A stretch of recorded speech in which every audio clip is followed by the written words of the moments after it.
Appreciate the time. Yes, I did.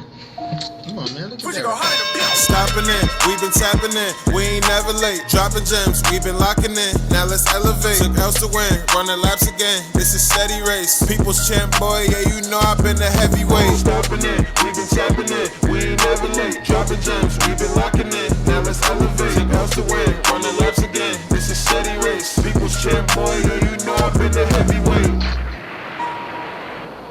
What is recording in. What is going on, everybody? We back and back in effect. Episode 57, Heavyweight Bros. It is Sunday. I was about to say Saturday because honestly I don't know what day it is. They're all running together. July 24th. I feel like we're taking like 2-week breaks in between episodes now. But like it is what it is. Nice. As always, I'm your host, the 5XL assassin, the diabolical diabetic, your boy, the big nasty. To my right is the high yellow hitman, the freaking Diggin, Coach Buck. My man, Uncle Razor, what's going on, man? How you doing? I'm doing good, man. I'm refreshed. My mind frame is different. I don't say different. It's like rebooted. Kind of like when your phone's acting up, and you're like, I'm just gonna restart this joint right quick. Factory reset. And when you reset that joint, I'm like, hey, it's doing everything I need. Oh yeah, we closed all 137 tabs you had open. That's what. That's how it is. Right. So yeah, I closed all my tabs, and I'm working with one tab, so I'm good right now. I'm good. And you? That was a wild analogy, but I guess it's like that's where we at. I watched a ton of movies this week, and like for the most part, like they were on the up and up. We're coming off of the San Diego Comicon, where like we got a lot of stuff coming up for MCU. So like I feel like we got a ton of things to talk about. So like when the more things that we have to talk about, the more excited I get. So like I'm with it. Oh yeah, these timestamps are going to be crucial. We got no football stuff. Do we have any home cooking stuff? One quick short stuff. You know, I stay invested in the city. All right, this is going to be a real heavy movie one. So like, I know there's a lot of people that I talk to. Like when I did shorten the movie things, they were like, "Why would you shorten the movie things?" That's the main reason that we come for. But I'm like, everybody comes for a different reason. That's why we're like, you know what I'm saying? But with that being said, this is really going to be like for the moviegoers and people like that. But we did have some new music, so we're ready to hop right into it. No diggity, no doubt. Mm-hmm. All right, so Lloyd Banks dropped the album. Yes, he did. Called Curse of the Inevitable 2. Second one. Mm-hmm. I did listen to the album twice. Okay. So it didn't get me super excited. It kind of just felt like Lloyd Banks, which is not a bad thing because Lloyd Banks stays bar heavy. Still questionable about the beats that he chooses, but for the most part, I think he strategically did some good features to help with the satisfaction of the album. So I wouldn't say it was a bad album, but I don't know how much I'm going to play it through the rest of the summer. Okay.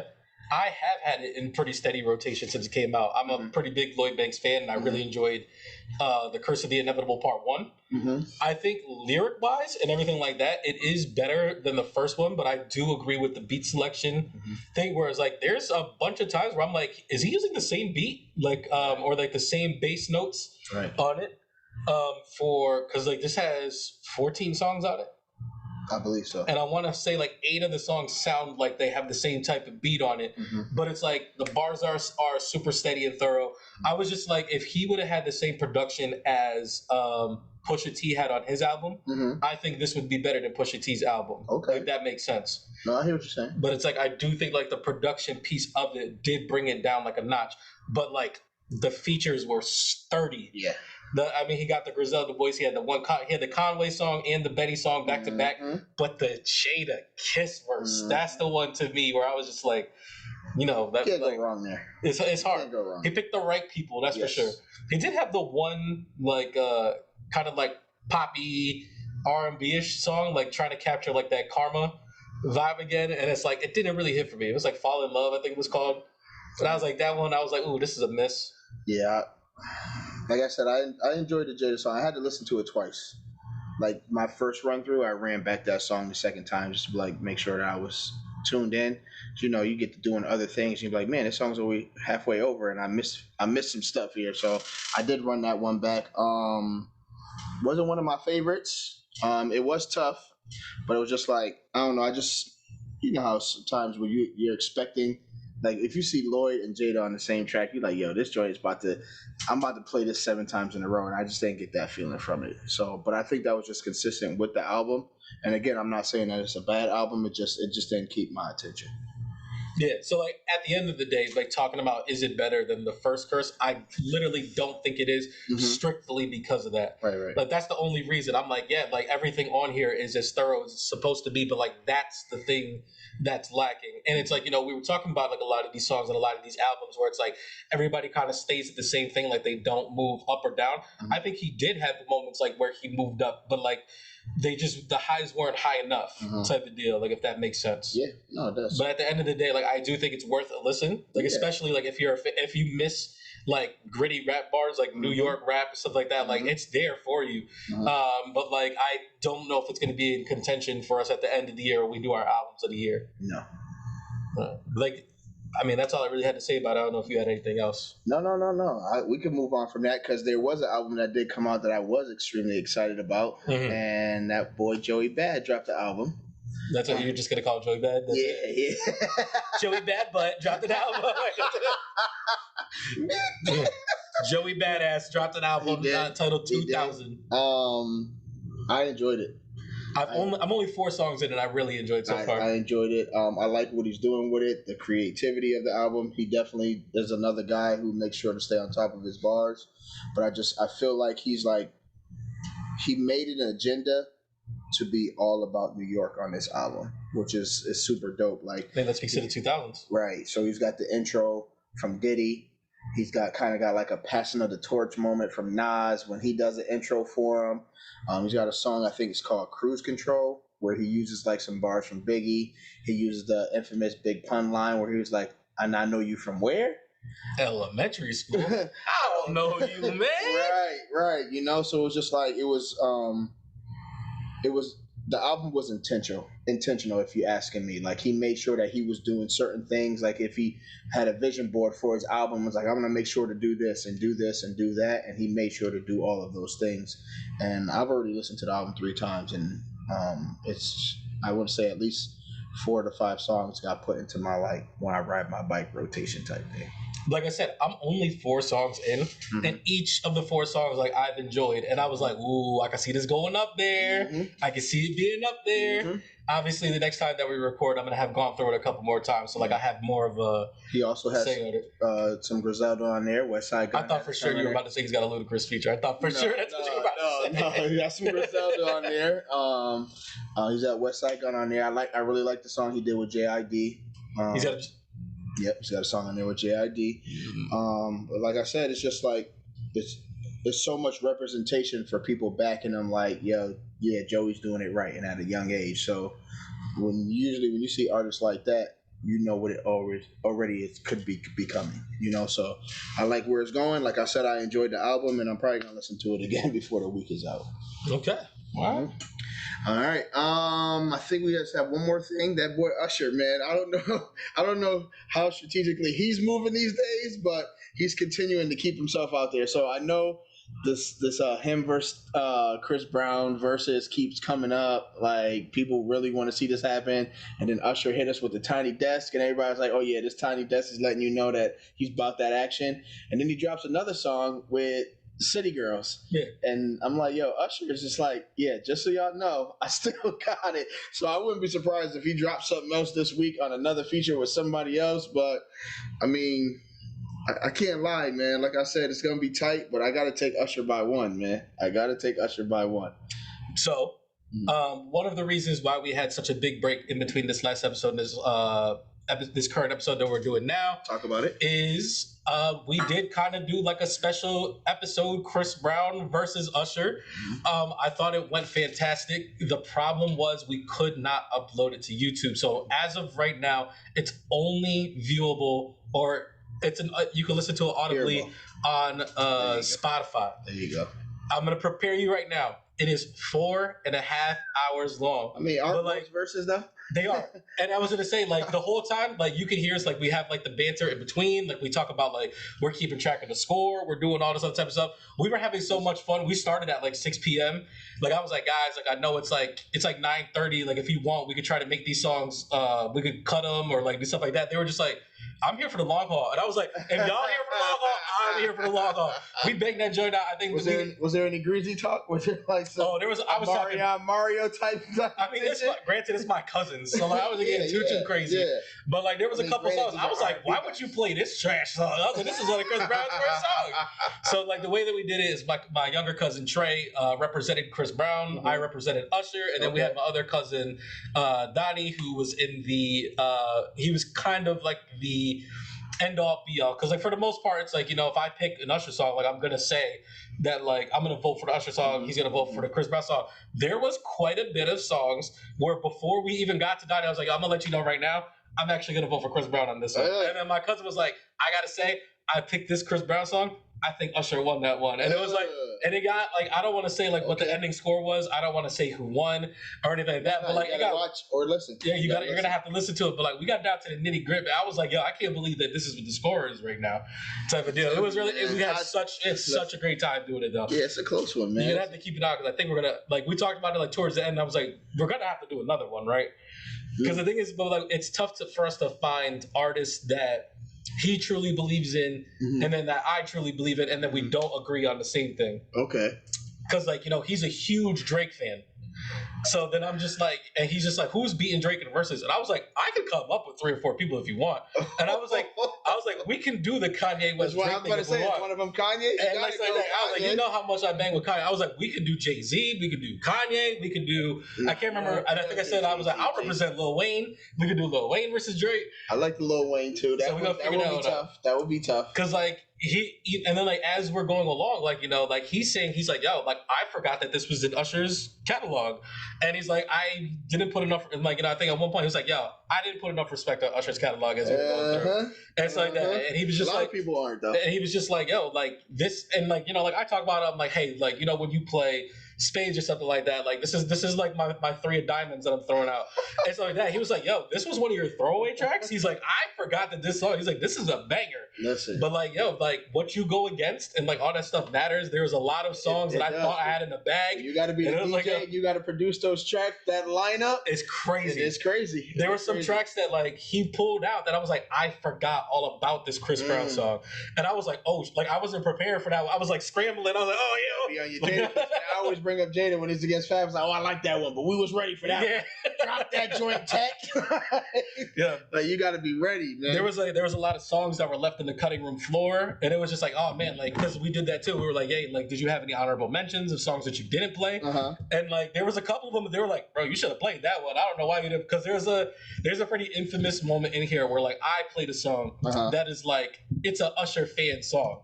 So like when I played it, like they both were just like, I never heard that song before. I don't know what that is. So I'm gonna go with this song, and I'm like, I'm like, yo, if you were an Usher fan, you know this song, and it's like it goes hard, and they were just like, yeah, no. You're supposed to have more than one person there, man. Yeah, I know. It was much of a well, you were supposed to be there, and I don't know what happened. Shot myself in the foot with that one. Yeah, I was gonna say, like, you were supposed to be representing. I'm pretty sure I was impacting youth in the community at that time. At 11:30 at night.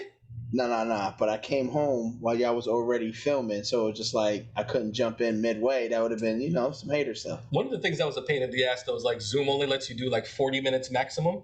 Like you had to keep doing it? Yeah, so like every 40 minutes, like we took a break, but it's like the way that it forms together, like in the audio clip, it's like it all comes together. So it's like there's no missing thing in there. Got you. And stuff like that. But like there's a way to bypass that, I'm pretty sure. Yeah, pay for it. I'm not doing that. So I mean, we just gonna eat the 40 seconds. We do more than 40 minutes. But we're only recording ourselves. Like when you record with other people, that's what makes it go. Got you. Oh, that's how they get you? That's how they get you. Do yourselves a favor on Spotify. I'm trying to see if I can download it anywhere else, like if I can put it on Apple Music. I really can't figure it out. YouTube was like, we'll post it, but then like you got to cut all the music and the videos out. And I was like, so what's the point of posting it? Because like that's the thing that gets everybody moving and grooving. Because it's like YouTube sent you a message, or you talked to someone from YouTube? I uploaded them on YouTube, and before there was like 100% copyright claim. I was like, damn. They were like, we could post it, but you need to like, you got to let us trim this section out and stuff like that. You can't just like cite it like you were writing an essay. I wish we could, like a bibliography. Like we got it from you, right? Right. This is all your stuff. Like, yeah, I should just put YouTube. It's like, that's weak. Yeah, it is. It was super weak. All right, well, that's all I have for music. Unless you have something else I did not. All right. We'll get over to this Insomnia hour. Wake me up inside. Wake me up. Wake me up inside. Save me. Save me from the nothingness inside. He always goes for it. I love it. All right, this first one's for you because I still have not watched the show because you have not told me if it was valid or not. Well, that was none other than Miss Marvel. The finale just happened, right? Yes, it did. Okay. There's some big things that came out of the finale, and I'm wondering about just watch the finale. No, because you won't understand anything that's going on in this finale. I think it did. All right. So overall, this Miss Marvel project, I think, is one of the better Marvel TV things that they've come out with. Mm-hmm. So like you got to think about it. Like you got your Loki, your WandaVision, Captain America, and the Winter Soldier. Wait, you're saying this was better than that? No, I'm just naming the other things. Okay, Like, What If, Hawkeye, all that other type of stuff. Mm-hmm. I think it belongs right underneath WandaVision and Loki. Like, I thought it was really, really well done. Well, that's not hard. All them other ones was not that good. But I think it lets we know those top two that we were discussing were WandaVision and Loki. Yeah, but like I think there are people out there that did like Moon Knight, that did like Captain America, Winter Soldier, that did like Hawkeye, and it's like if you liked those three things, this is a step above those. And it's like I know Marvel has been getting a lot of. So you like this one over Captain America and Hawkeye? Yeah, absolutely. Wow. I think it definitely was better than that. I enjoyed almost all of it all the way through. I think it does run into the same problems, like the finale problems that they've been having. As far as like a lot of the Marvel projects, like a lot of people have been saying, like the problems that they've been having is like the way that these shows are ending, like these finales. Like Moon Knight, for example, like had a really rough finale. Captain America and the Winter Soldier had a really weird finale too, but like that one dealt with like so much stuff outside, like the pandemic and all that other stuff, like really affected that. Hawkeye, like there were a lot of highs like in the finale, but then there was a lot of things that they shoehorned in there, and everybody was like, "This is a lot," and it's kind of like a mess. Right. I don't think this is that. Like a lot of the stuff ties in together. It ties in really well. It has like really good moments, but I think where it does suffer is it does have like the final battle is kind of like the Marvel final battle problem, where it's like I'm fighting an evil version of myself, and it's like the two of the same power doing that thing. All the things around that were pretty good, but like that scene itself, I was just like, oof, that didn't land. Yeah. Now, this is a bit of a spoiler. That's all right. I'm probably not gonna watch the show. I'm not gonna lie. The big thing that ended up coming on about this. So like the whole point of this show is young girl. She finds like these bracelets that give her some extra abilities. She winds up finding out that like the only reason that she can even activate these bracelets was because like she's a direct descendant of like these people that come from like an alternate dimension and stuff like that. Sounds like what you call it, homie with the 10 rings. Exactly. There's a lot of Shang-Chi stuff like that's kind of like connected in there. So like at some point in time, like. Because like these people claim that like, hey, like you're a descendant of us, like stuff like that. So they do blood work, stuff like that. In the finale, at the very end, the dude that does the blood work is like, hey, I've been really confused like about a lot of stuff that was going on. So like I went and re-looked at your blood work, and it turns out there's some stuff in there, like extra things in there. Like it seems like your blood has a sort of mutation in it. And then as he says there's some mutation in it, the music goes. Miss Marvel is the first official mutant in the Marvel MCU universe. So there we go. So that's the big, like, thing that came out of that. And I was like, let's fucking go. I was like, let's go. There's also like a post-credit scene where like an actual person from one of the Marvel movies shows up.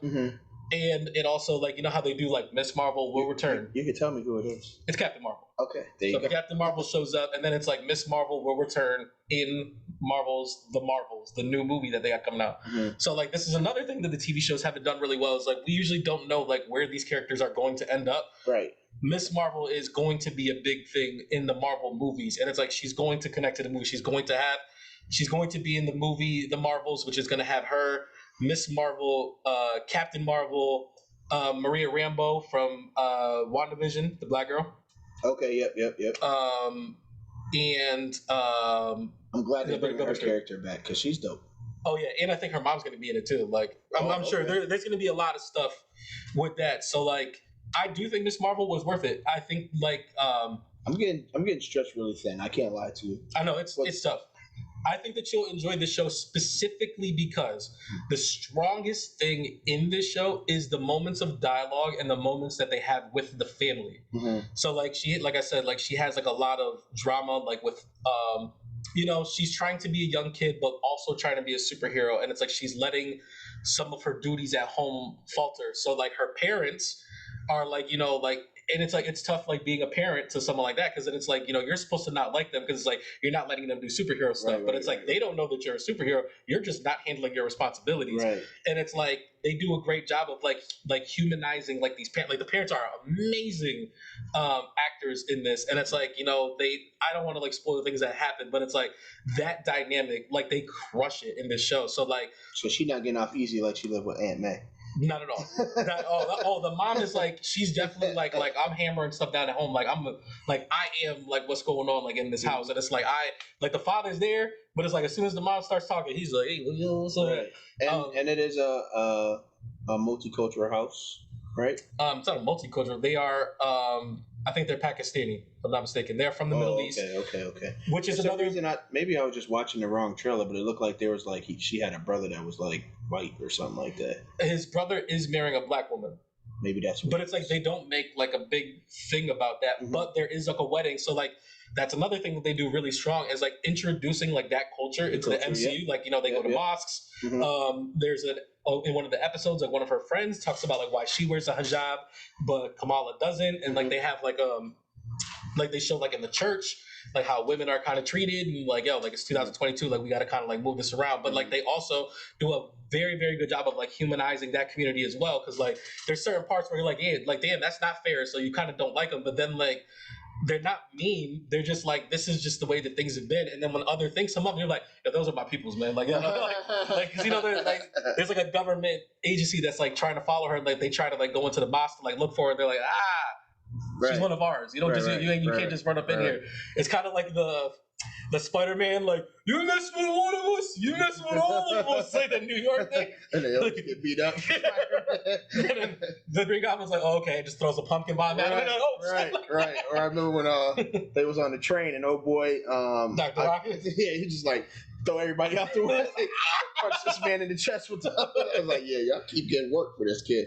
I know, I know that, like you said, like the multiverse thing is driving me crazy, bro. There's not a lot of it in here. So like I'm gonna let you know that. I just feel like everything that I begin to watch that has hero even attached to it is like, all right, we multiversing it right now. It's just like, I mean, I can speak on that if you want to get into the Marvel stuff now, or we can wait until we go in there, because like we're endless possibilities. Apparently, this saga of this phase 4 of Marvel was known as the Multiverse Saga, right? And it is coming to an end. And I believe the next project, which is She-Hulk.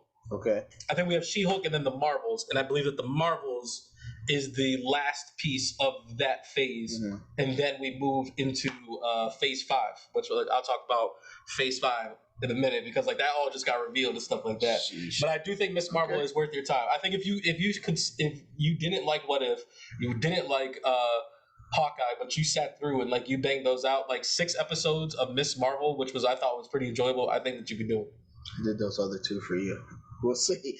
I'm just saying. We'll see. You like Captain America and the Winter Soldier, right? Yes. Falcon and the Winter Soldier, I should say. There you go. But they did change it to Captain America for the last episode. That's who he is. There's been a big thing on the internet right now. Sam Wilson is Captain America. Stop playing games with my man's name. A lot of people are not excited about it. Miles Morales is Spider-Man. Stop playing with my man's name. A lot of people are not excited about it. It is what it is. We got 2 more shows. Yep. I have a new show that I started watching. Start your new show, because you know what we about to talk about. All right. So I picked first. So some of the shows that I'm watching now there's no longer the binge watch where it's like 6 episodes, 7 episodes, whatever it is. There's a lot of shows I'm watching right now that are week by week. So because I'm always watching it on a little app, like I never know what days they actually air. So I'm actually just like looking for the shows. Like, did the new episode come out yet? No, not yet. So I'm like, all right, I kind of wanted to watch TV and chill. What am I going to watch? It's like, it's nothing on. There's no sports that's really happening right now. I mean, baseball games is like not really out there like that where I'm just like, all right, I'm kicking and watch a baseball game. Nope. So I was just like, all right, I've been looking at this title for a long time. I've been wondering what it was, and I was like, you know what? I'm gonna give it a shot, and that's none other than Flatbush Misdemeanors. So, Okay, I don't know what that is. all right. So, if I could give a quick summary of it, it's kind of Please like do. What's it on? it's on Showtime. Okay. It stars. Well, I won't say stars. I don't think we'll really know too many people in this show unless you're like really in touch with like other stuff that's going on. Like, I can't remember his name, but he's a comedian who like came out of jail. He talks about a lot of his comedy is around him being in jail. It's I want to say Ali. Sadiq? Yes, Ali? he's Okay, in the show. all right. He's in the show. He plays one of the characters' father. Weebay from The Wire is in this show. Okay, yeah, like definitely comical. I'm trying to think of who else that's a familiar face. Flatbush Misdemeanors? Flatbush Misdemeanors. Oh, it's a comedy show. It's a comedy show. So I don't know if there's anybody. I'm looking at it right now, and I'm like, ooh, none of these people are familiar. Him right there. Oh, Roy Wood. He plays the principal. Okay. Old girl from the other show I had you watch. Sam J. She's in it. So I'll get to what the show's about. So Sticky Fingers is in the show? I haven't seen him yet. So did I just spoil something for you? That might just be fake. But these two are the two main characters. No, he's got a character name and everything. Sticky Fingers is Anthony. Yeah, I got to double check on that one. I don't know. But so there's two main characters. They're elementary school friends. One of them's black, one of them's white. The white guy is a teacher, and he's a terrible teacher. It's kind of like a darker version of Abbott Elementary. Why does everything got to go back to Abbott? He's really bad at being a teacher. Like, I'm talking about like this man selling A's and everything, bro. It's like it's crazy, but tough not to. Right, the elementary school friend, which is the black kid, is like struggling to get his career off the ground. He's a painter. Is that Weebay? No. That's the main character. I can't remember.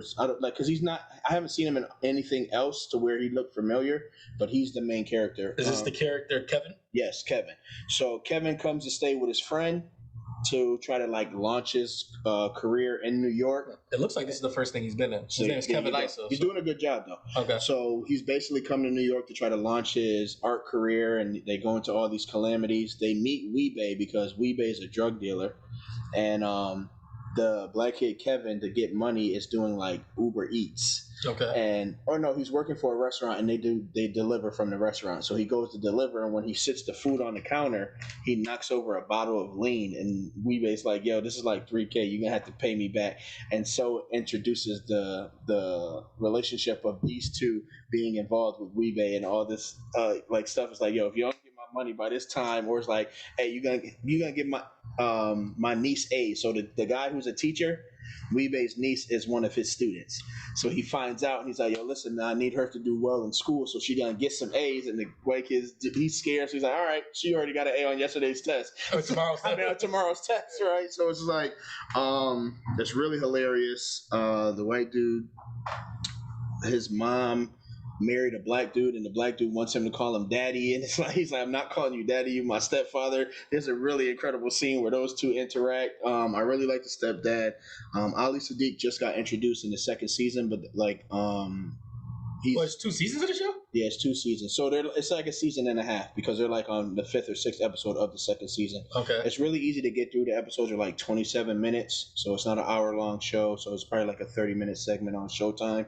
They probably did that to see if they were going to keep it, but they are midway through their second season, and it's going pretty well. But basically, the comic relief is the kid who's not a good teacher and what he's going through. Sam J, I'm assuming. It looks like the cast is a bunch of comedians. Yes. So yeah, and then Kevin being a struggling artist and trying to finally get his career off the ground, and then all these people are intertwined into that to have all these comic relief situations, and everything's so random, but it's not. So it's just like, I'll give you a hint. Like, they go to a funeral for a friend that they went to elementary school with. So if me and you or him, I only went for you because I thought you were friends, and you only went for me because you thought we was friends. But then this random dude shows up who actually is his friend and has this crazy conversation with him. It's like, why is this happening at a funeral? Yeah. So it's hilariously funny, like side swipes throughout the show to keep you entertained, and I'm enjoying it. Okay. Flatbush Misdemeanors, Showtime. Okay. All right.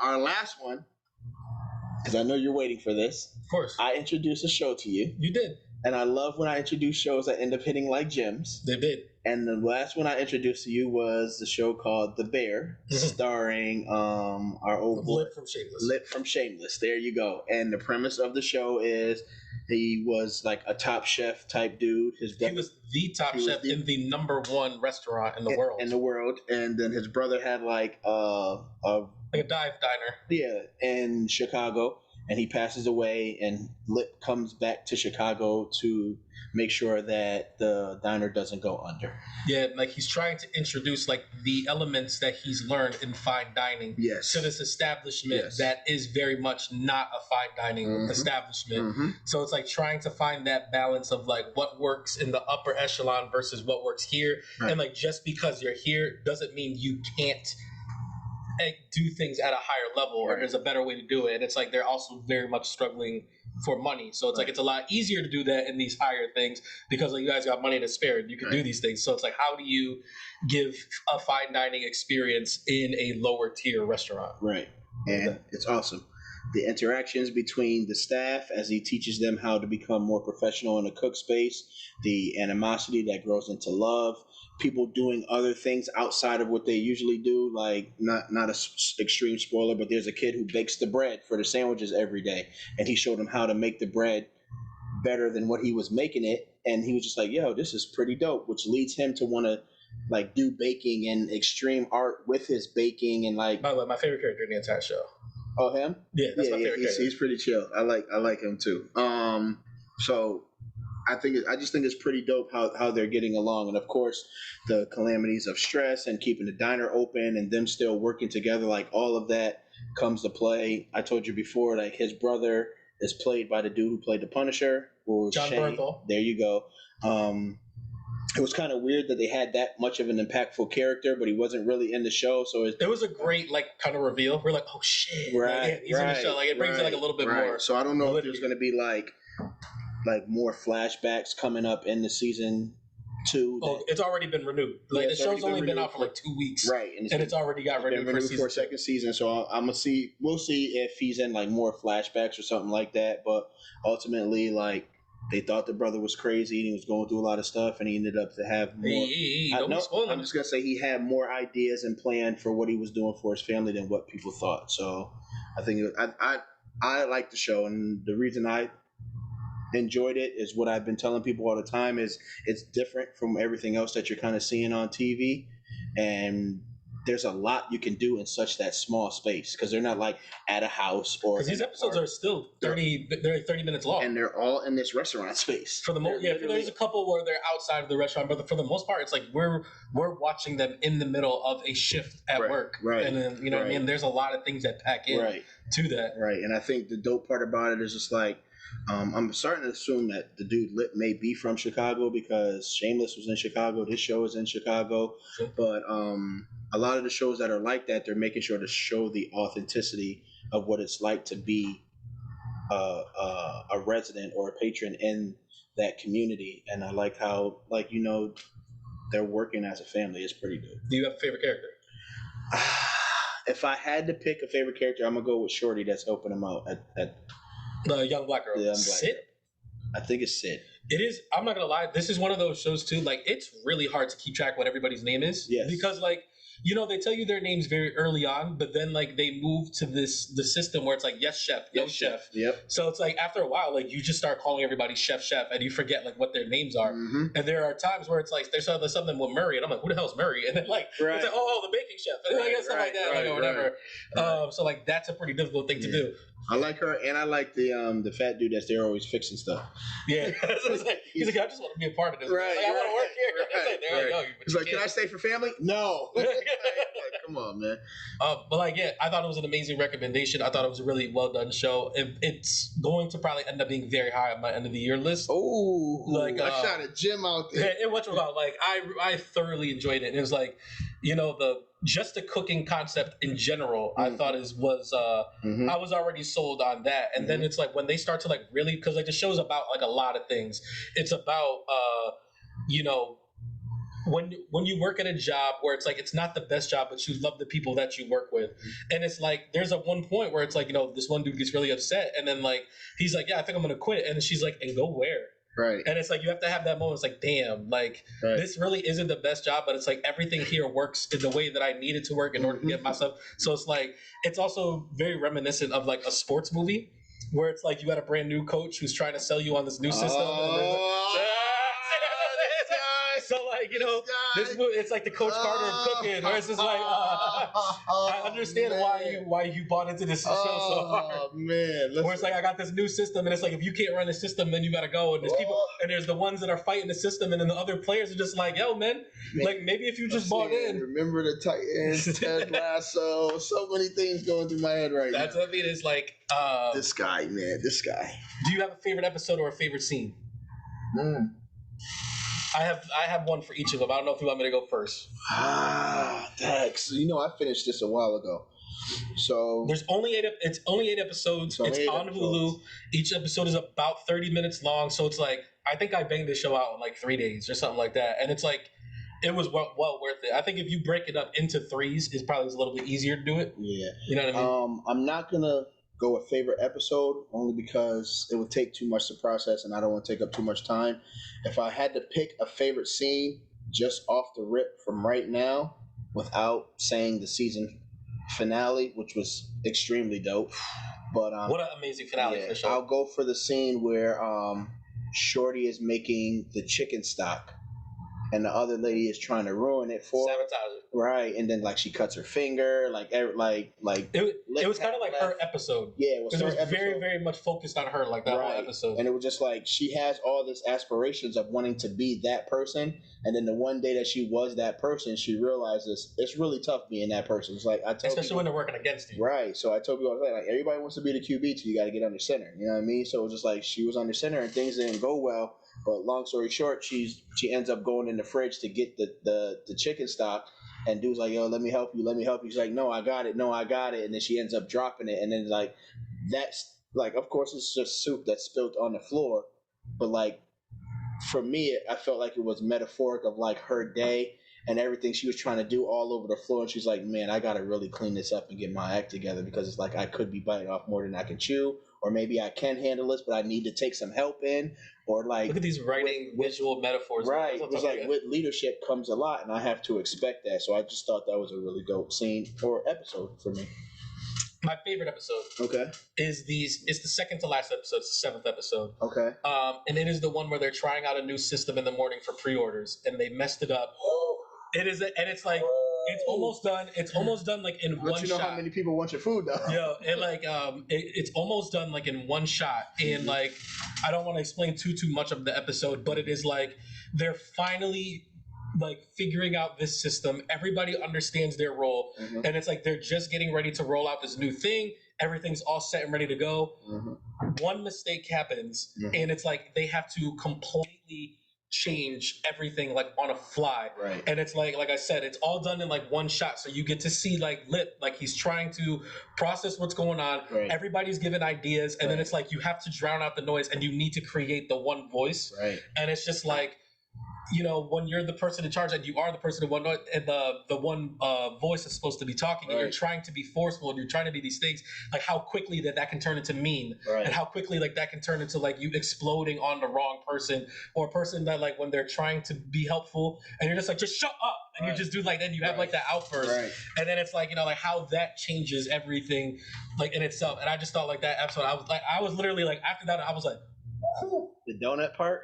Yeah, the donut was cool. The donut was. But then when he comes back for it, and I was just like, yeah. And I was just like, hey, you hurt, because like the whole time you're watching, it's just like, it is one of those things where it's like, because like it is the second to last episode, so many things have been building to this point, and it's like you're getting ready to see like the payoff of a lot of things that are happening, but it's like, just because you've had the best intentions doesn't mean that like either it was the time for it or like things like that. So like, you know, like you don't get the reaction that you're looking for, and it's just like your heart breaks like a bunch of times in this episode.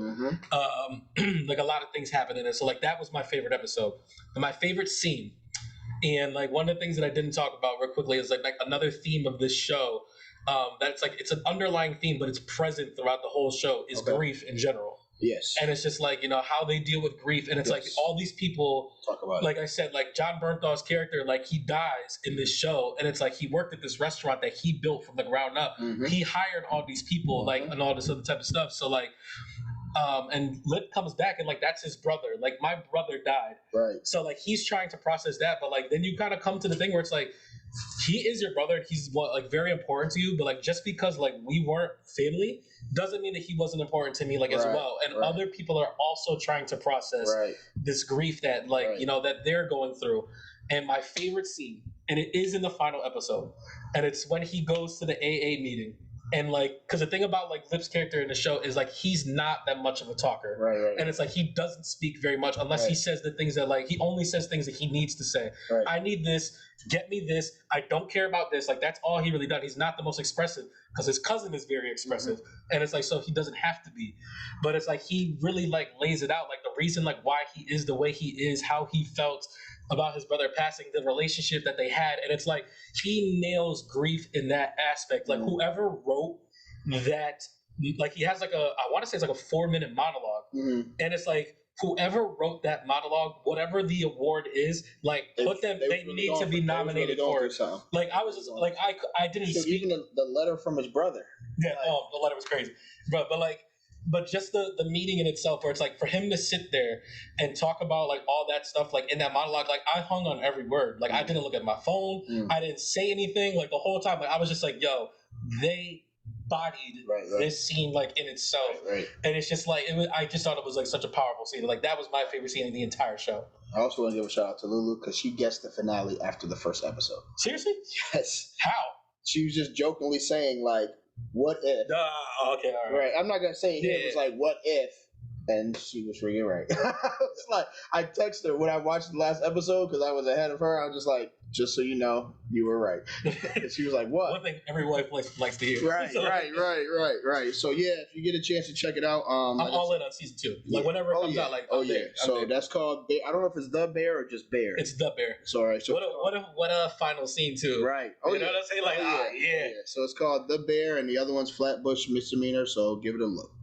All right. You want to hop over? All right, so I know we got a lot going on in movies. Yep. All right, how about if we do home cooking and then basketball, and then we'll go to movies and end there? I'm fine with that because like one of the big movies that we both saw it, so we're gonna get very spoiler into it.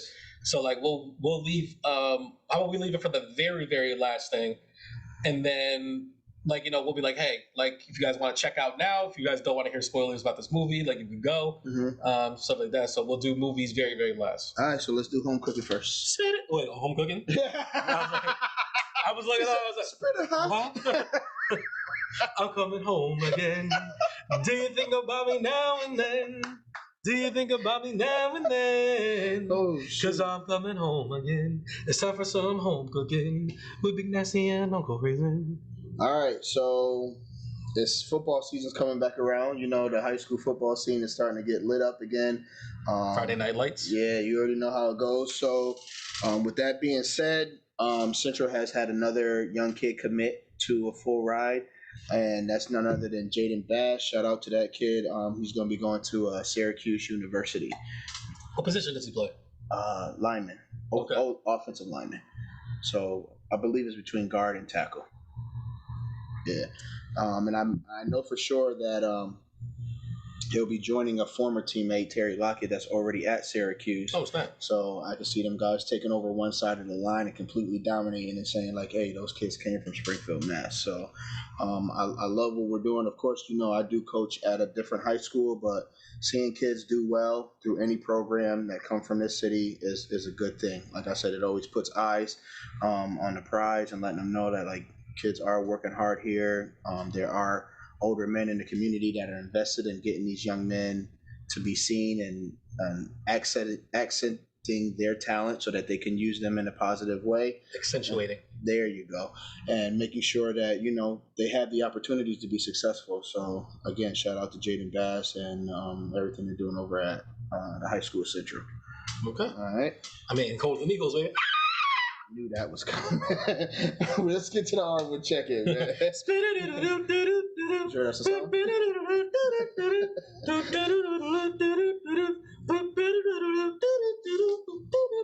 going to say this one time and one time only. We, the New York Knicks, do not want Donovan Mitchell if it's going to cost us the farm. See, you made that face like, who doesn't want Donovan Mitchell? I do want Donovan Mitchell. I just don't want to give up 17 players and 87 draft picks to get him over there. All right? If I'm not mistaken, I sent you like the apparently initial trade offer, and it's like RJ Barrett wasn't in it. I don't even think Obi Toppin was in it. So it's like, what's really the farm? No. The last offer I've seen was like they wanted Emmanuel Quickly, RJ Barrett, Obi Toppin, one other guard, and 6 first-round draft picks. I don't think RJ Barrett was in it. But regardless of the fact, it's like if it's too much. Listen, like I said all the time, I love Melo, but gutting the team for Melo ruined the future that came after Melo that had come. Like, Donovan Mitchell is great. If we could get him for a few first-rounders and a couple guards, not being RJ Barrett or Emmanuel Quickly, because I like both those players. But I get it. You do have to give up something, but, like, we can't burn the whole house down to get this guy. If you kept RJ Barrett and Obi Toppin, but literally everybody else was up for grabs. So, like, let's just say Cam Reddish, Quickly, Julius Randle, Mitchell Robinson just signed, so it can't be him. And I think the initial trade was like 5 first-round picks. So, like, and you gave up the 5 first-round picks. How would you feel about that? 5 is too much. So that means you have Donovan Mitchell, RJ Barrett, Obi Toppin, and Mitchell Robinson to go forward with. Yeah, and then as soon as they sit down, who comes in the game? I mean, that's what's called the G League is for. Man, figure it out. Yeah, I know. We did sign a couple guards from off the not the G League, but the Summer League team. One of them's a really young kid who's, I want to say he's like 6'4", who went ham during the Summer League, but I haven't got a chance to see him yet. But I don't know. Like I said, it would be great to have Donovan Mitchell, but not if it's going to cost a farm. So my question is this, because like obviously the Donovan Mitchell trade talk and everybody's running and trying to figure out like where he's going to go, where he's going to end up, what to give up for. My question is this: how good is Donovan Mitchell really? Is he all right? We'll start from the bottom, right? Okay. He's a starter. Yes. Is he an all-star level player? He's already been an all-star. So that means yes. Okay. Is he a star level player, which means he can be superstar or star? Star. That's what I'm stopping at. I'm stepping at star. He's a star level player, yes. Is he a superstar level player? No. Okay, so as a star level player, and he's not a superstar, so that means he's your second best player? Couldn't you win a championship with Donovan Mitchell as your number 1 player on your team? You couldn't get out of the first round in Utah. I asked the question. All you got to say is yes or no. I'm saying no. Okay, so he needs to be your second best player. So that means whatever team he goes to, you must keep your best player to have Donovan Mitchell play on the side of them.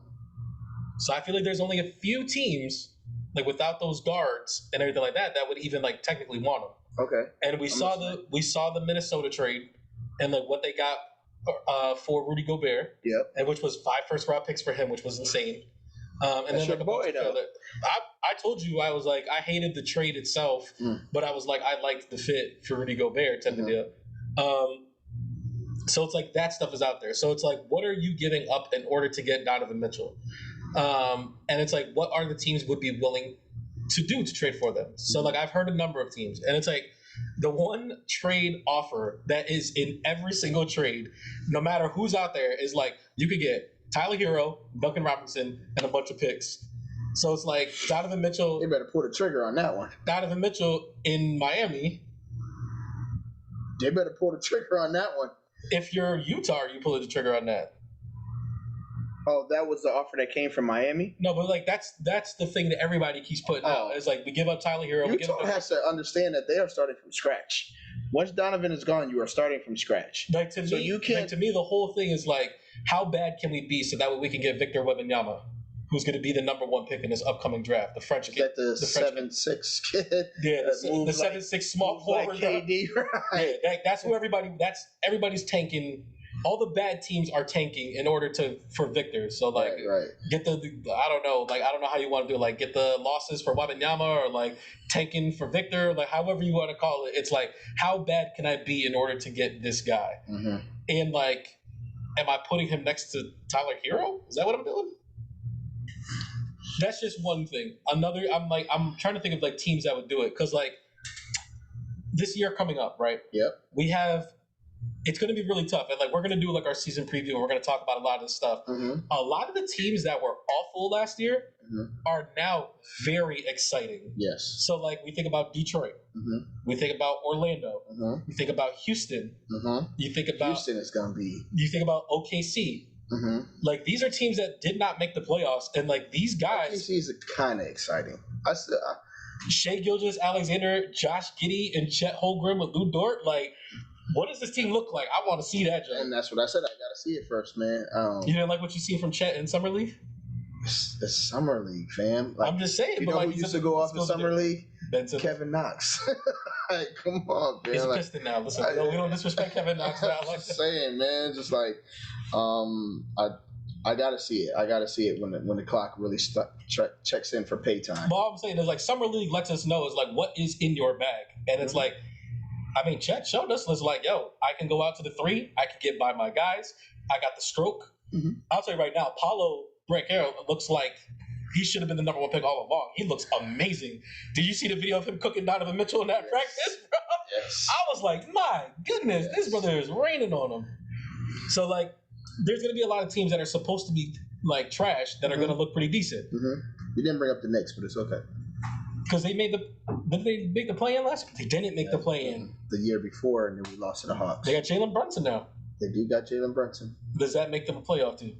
I got to see what we do with Pumpkin, man. We got to get Pumpkin up out of there. I can't wait. I think this is going to be the year of like, last year was last year type of story. The problem is we didn't have a guard to get Julius the ball because now Julius, because like he's gonna do like a 19-9 season, and they're gonna be good, and they're gonna be like, well, this was always who Julius Randle was. But they just like kind of like when he won Most Improved Player and then turned into a pumpkin as soon as the playoffs started. Like I'm not trying to hear none of that, man. I can't wait. But like, goodness. But like, yeah, even the Knicks. So Sacramento Kings. Like if they called them, it was like, hey, we got De'Aaron Fox and a couple first round picks. Like I'm not going to say 5 because that's a little bit crazy. Like what's up, Donovan Mitchell for De'Aaron Fox? You guys got De'Aaron Fox to run your team. We run a team now that has like Davion Mitchell, Donovan Mitchell, Harrison Barnes, Sabonis, and it's like, can the Kings be someone pretty decent? But I think even with that trade, I think they still end up in the same position. I think there's two teams that I think are going to be by far the two worst teams in the league this year. The Washington Wizards. Okay. And I don't think that they have enough to trade for Donovan Mitchell, which why would you trade for him anyways? Because you already got Bradley Beal. And then the second one is the San Antonio Spurs, who just got rid of DeJounte. They just got rid of DeJounte Murray. They got rid of Derek White. It's literally like Keldon Johnson, Devin Vassell, and like Jakob Poeltl, and it's like a whole bunch of. So it's like, would they want Donovan Mitchell? Where it's like, no, we're trying to be as bad as we can to get Wembanyama so that way we get this one of the greatest prospects of the last 10 years, and we have Popovich coaching them. Like, why wouldn't we do that? Listen, they better make sure that happens, because if not, Pop may chuck them the deuces and take Timmy with him. Hey, Great Dredge, let's go. We out of here. Becky Hammond, the job's all yours. Right. They still want to give it to her because they've been real disrespectful. Right. Well, if we're shifting a little bit, rumor is that LA may be ceasing all operations of trying to get Kyrie with a LeBron reunion. Why? It's just too taxing. Like between Donovan, Kyrie, and KD, these teams are just asking for too much for these players. Did you hear about this potential Pacers-Lakers trade that almost happened? No. All right, I'm going to paint this for you. So, like, let's just say, let's see, who can you be? I have you be the LA Lakers. Okay. All right? So I call you. Okay. Hey, man, I know that you just offered us Russell Westbrook and your 27 first-round pick for Buddy Hield and Miles Turner. You throw in your 2029 first-round pick, it's a done deal. Yes. The Lakers said no. They're not going to give up their 2029 first-round pick, so like that trade got vetoed. What? They almost had Buddy Hield and Miles Turner to go next to all these guys. What? They said no because of that. Oh, no, they're tripping. LeBron wants shooters on the wing. Buddy Hield goes right there. And Miles Turner can shoot as well. And he's going to board. Nah, that was that. Nah, their trip. What do you need that pick for anyway? You're gonna continuously keep making the playoffs. It's not like it's gonna be a good pick anyway. 2029. That is 7 years from now, bro. That means LeBron's gone. Who knows if AD's there? Like Russell Westbrook's obviously not there, so it's like, fam, I'm making that trade. I think I'm making the trade too. I'm making that trade. I think I'm making the trade too. I'm like, yo, bump this Kyrie Irving talk. Like, get me these two. Who's gonna run point? LeBron. You know who's looking for a team right now? Rajon Rondo. You know who else is looking for a team right now? Dennis Schroeder. Two guys that we know that can play next to LeBron James that are like, what you call it? Be hungry for another ring. Listen. Wait, Dennis Schroeder didn't get a ring, did he? That was just Rondo. No, Schroeder. No. Schroeder didn't get the ring. He was the next year after. Yeah, he was. But it's like Dennis Schroeder, who very famously. He wasn't on the bubble team? No, that was Rondo, bro. Rondo was the starting guard on that team. Sheesh. Yeah, listen, man, they better figure it out. But I definitely would have took that trade. It just doesn't make sense not to. It doesn't make sense not to. You get you a wing perimeter guy, and then you get a solidified big.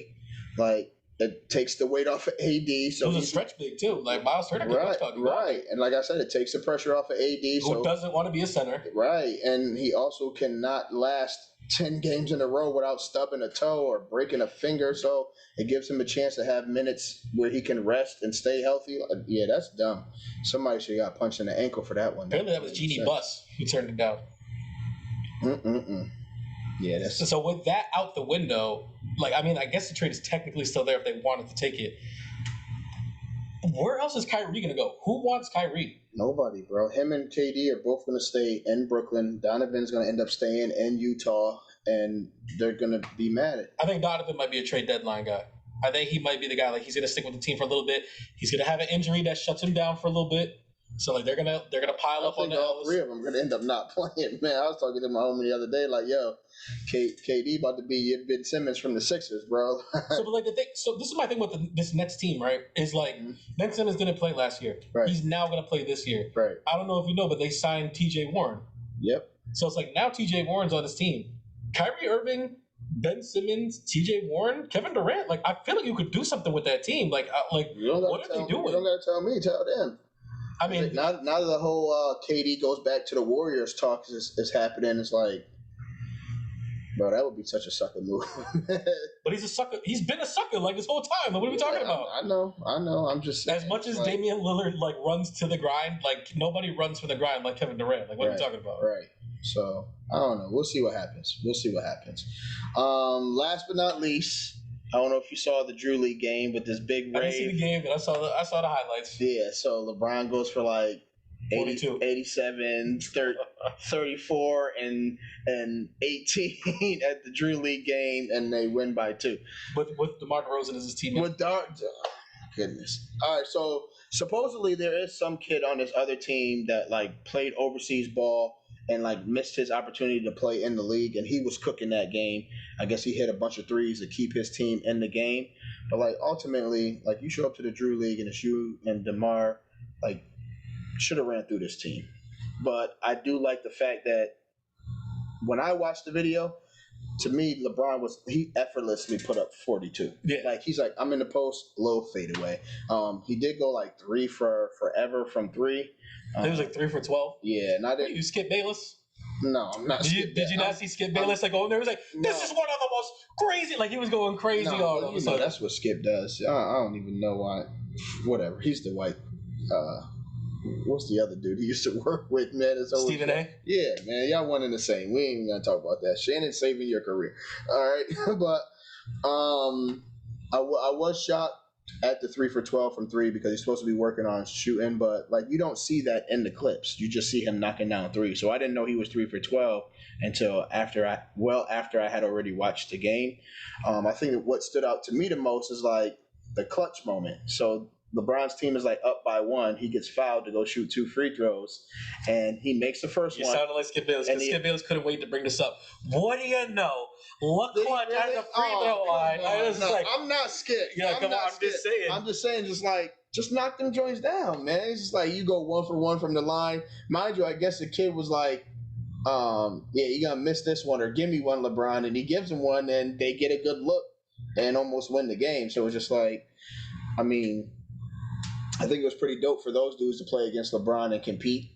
And the guy who was the bald-headed cat that was actually guarding LeBron, like he was on Twitter this entire week. Like apparently he made like a documentary out of like him having to guard LeBron James. But if I gave you 42, I can't blame him. I can't blame him. He gave you 42. Just like Andre Iguodala holding LeBron to 35, 9-9, and I get Finals MVP. Like, you know what I'm saying? Like, you know, people like, what are you talking about? But he won. Fair enough. He did not win, fam. I mean, I'm happy you had your moment. People are gonna forget about this as soon as the NBA season starts. So you better revel in it now. I guess another underlying story for this is that people were a little frustrated of saying like, what is Kyrie going to do for LA? Because he was also supposed to be on his team and decided not to show up for the Drew League game after already not showing up for games for the Nets, and now you're trying to get to LA. So I think that was kind of weird. But I don't know who allows this team to have this many players on it.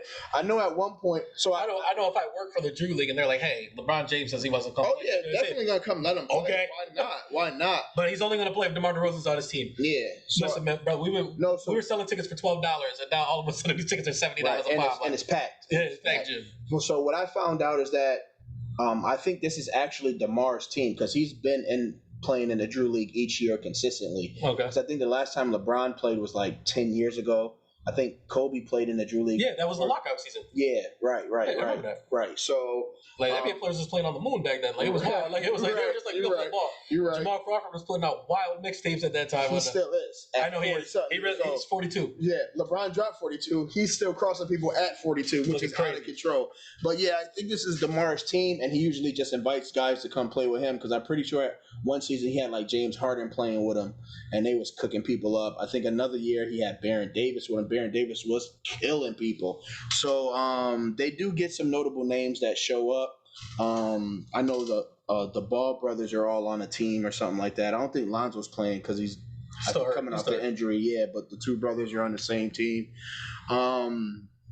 But yeah, somebody owes me some money on that LiAngelo bet. I can't remember like who I bet, but they were like, "You trying to tell me that LiAngelo's not going into this draft and being top 10?" I was like, "That brother's not getting drafted. Period." And he didn't. I mean, his father said that. So, I don't know what they was thinking, but yeah, I mean, like I said, I'm definitely not on no Skip Bayless. I think it was an impressive performance from LeBron only because it was an effortless 42. Like I said, he's just like post move here, hit a three here. I'm gonna catch an alley real quick and stare at the crowd. I'm gonna come when I'm gonna show you a little burst just for the fans and get this one hander. But other than that, it was like he wasn't really being challenged, and he was letting them know the tears that it is to be great, and he did it without. I don't even think it was all that. Like I'm like so like people are turning this into like a thing. It's like should this be held in like LeBron's legacy and stuff like that? No. And it's like no, this is like the equivalent. This is just for those guys who are saying I could make the league, I could guard LeBron, I could score on LeBron. Even so, I just think it's just like it's for fun. Like I didn't play. This is they played in the playing. No, they missed the playing game. I didn't play in the playoffs this year. Mm-hmm. I was hurt last year, even though I was second in the league in scoring. Mm-hmm. I just want to show everybody that like I'm healthy. I wanted to have a good time. First in the league in scoring. Joel Embiid is the guy leading in scoring. But it's like I wanted to do this. I wanted to have fun and play ball, and it's like. You know, the Drew League game was shown on the NBA TV app, which is like not something that was done before, and it just shows like the level of impact that like LeBron James had. Right. There were people that could never afford to go to a Los Angeles Lakers game that just got to see LeBron James play. Somebody's dad went home that day and was like, "Guys, I played against LeBron James today." Right? Did he put 42 on my head? It's like, yeah, but something like that. But it's like we only lost by 2. Yeah, like I just got off of like my shift at finish line, and then like I got to play. What are you talking about? Not finish line. Like, finish line. I just think it was. Not I'm gonna borrow these shoes and bring them back and box them clean. Yeah, like I'm not gonna sit here and be like, oh man, he shot 3 for 12, like he's awful, or just like this is why LeBron's like so great. I just thought it was just a fun thing to do, and it's just like it's okay to do stuff like that. Like, right. You know what I mean? I think we talked about this some episodes ago when we had Sidebar Bam here, and we talking about like, does it help to have Mike Vick play in this football league and to giving exposures to guys? Like, if anything, the little bald head dude should be saying thank you to LeBron because somebody may notice them and be like, oh, listen, we got an overseas gig for you, or we got this going on for you. Like, you never know what could happen. As popular as the Drew League has been, it made the NBA TV app. Like, they had more viewers than they've ever had in their entire existence of existing. Right. And like, given the Adam Sandler movie, scouts are willing to go anywhere to find somebody who can play ball. Yeah. And like you got young guys who are playing in these leagues where they may be like, yo, where you at? Oh, I was supposed to go to school, but such and such happened. Like, all right, we're gonna get you in this JUCO, we're gonna do this, that, and the third. Let's see if you were like, you never know what type of opportunities will come from it. So I think it's dope for that community and it's dope for basketball. Okay. All right. You ready to get into these movies? I mean, I'm always ready to get into this. Do we have anything else? Do you want to do your raising that and all that stuff first? Oh, you want me to get all of that out the way? That's what I'm saying. I was like, I'm gonna do the movies like legit last. All right, we'll do our cultural gem then. Shine bright like a diamond. So our cultural gem for this week is none other. I won't hold it out. It's none other than the movie Best Man. Have you seen Best Man? Oh, I have seen the Best Man. Okay. Do you remember the song The Best Man? With it's like Tyrese, Genuine, RL, and I want to say Case. The best man I can be, I can be, oh, I can be. And then they're all like trading bars on that. Don't do that again. So this movie came out in 1999. It stars Taye Diggs, Morris Chestnut, Sanaa Lathan, Nia Long, Regina Hall, Terrence Howard, Harold Perrineau. I don't know how to say his name. I apologize. The movie that's always confused with the wood. Yeah, definitely. So, Best Man is basically a movie about being the best man at a wedding for two friends who are getting married. I believe Taye Diggs is an author, and he wrote a book about an affair that he had, and I believe it's with the wife of the man that's about to marry that you are the best man for. Is Morris Chestnut the one getting married? Yes. We get the epic Terrence Howard playing the guitar scene in this. Yes. At 90, we get the birth of Simpin. We get the birth of Sam. He was holding out to that stripper leg, boy. Listen, I was just about to graduate high school, and my aunt was getting married, and I did the Terrence Howard joint. I caught the little thingy jiggy that they throw back. Okay. Nope, the bouquets for the girls. Yeah, no, the little leg thing. Remember how in the movie? The garter belt. There you go. I did a little Terrence Howard thing as a young teenager at my aunt's wedding, and all the old school girls was like, "Oh my goodness, why did they do that?" I was like, yo, chill. My cousins was daring me too. I made a good little bag too. They was like, I'll bet you $2. I'll bet you $5. I got $7 on me right now that you won't do it. All right, that's fine. Watch what's about to happen. 275. If I counted correctly. Right. So got me a little bag. Made the wedding a little exciting. You know what I mean? Light skinned dude got a bucket there. But yeah, Best Man 99. Check it out. You did not finish describing this movie. I mean, it's what.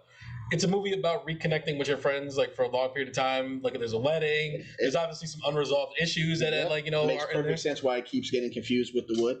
Yeah. There is a sequel to this movie. There's the best. I can't remember what the second one's called, but they're already working on a third one. Are you serious? Yes. Where can people watch this movie?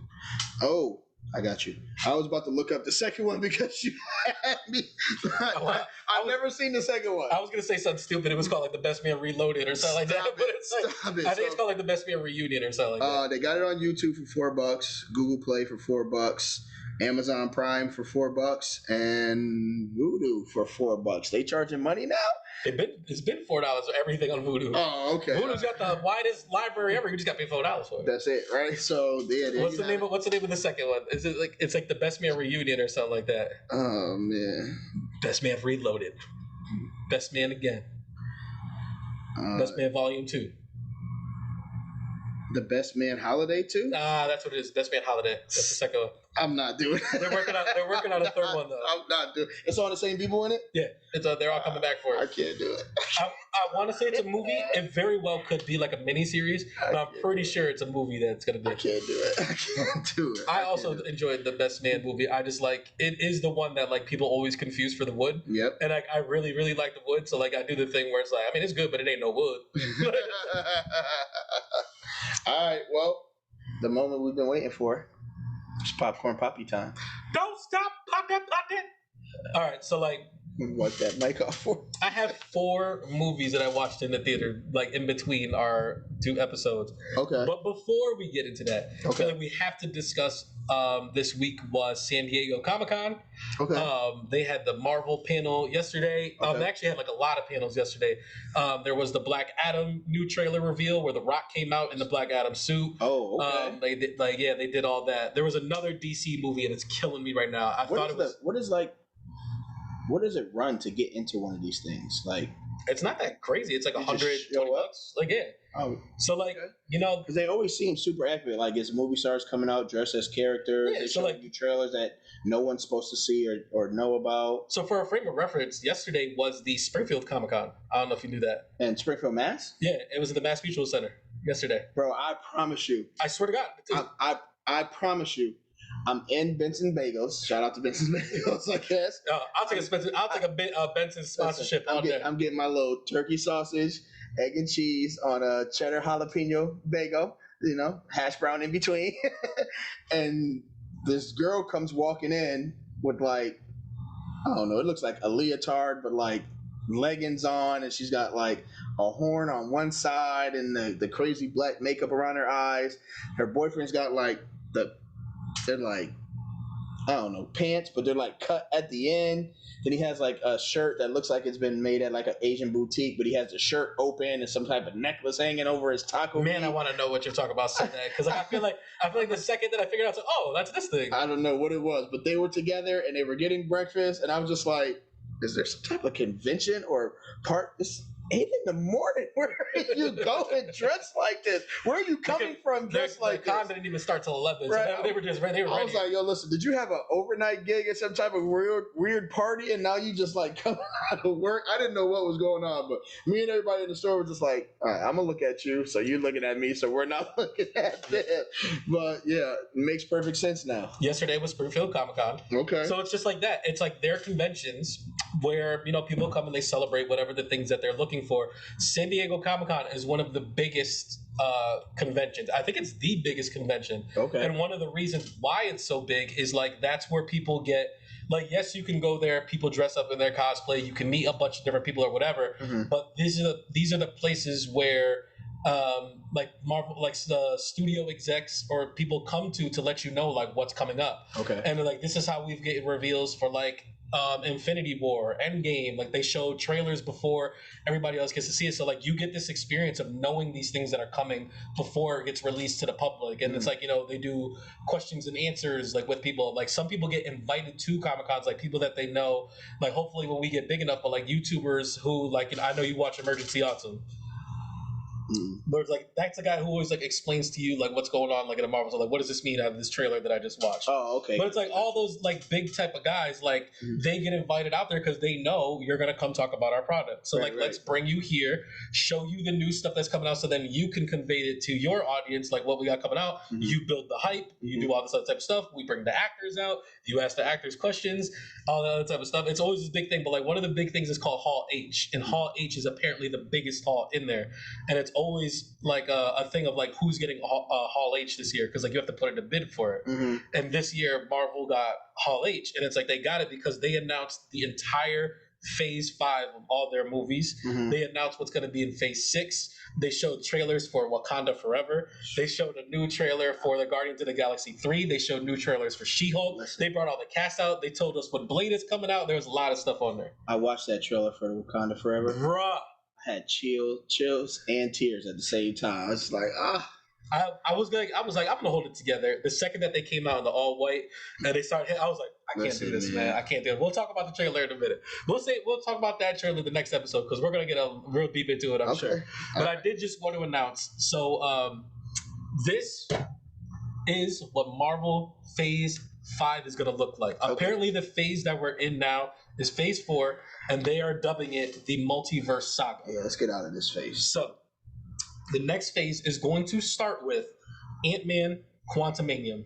Okay. Which is good. Like, I don't know if you wanted to describe what any of these things are or just tell you like what the things are. No, I know what Ant-Man Quantumanium is. All right. Then we have the TV show Secret Invasion. Never heard of it. They have Guardians of the Galaxy 3. Okay, I know about that one. Echo, the TV show. Like, not like the little robot, right? Hey, what the hell is the Echo the robot? Don't worry about it. You mean the Echo the Dolphin from Sega? No, there was a movie called Echo. The little robot. Remember the girl, the deaf girl from Hawkeye?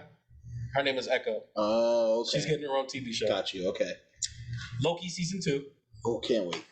The Marvels movie. Okay. Blade.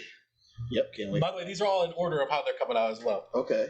Ironheart, which is the new Iron Man girl. The black girl who becomes Iron Man. Who will be introduced in Wakanda Forever. Which, by the way, what? That's why if you see her in the trailer, she knocks cutting the that. heart out. Oh no! Why are you doing this? Why are you doing this?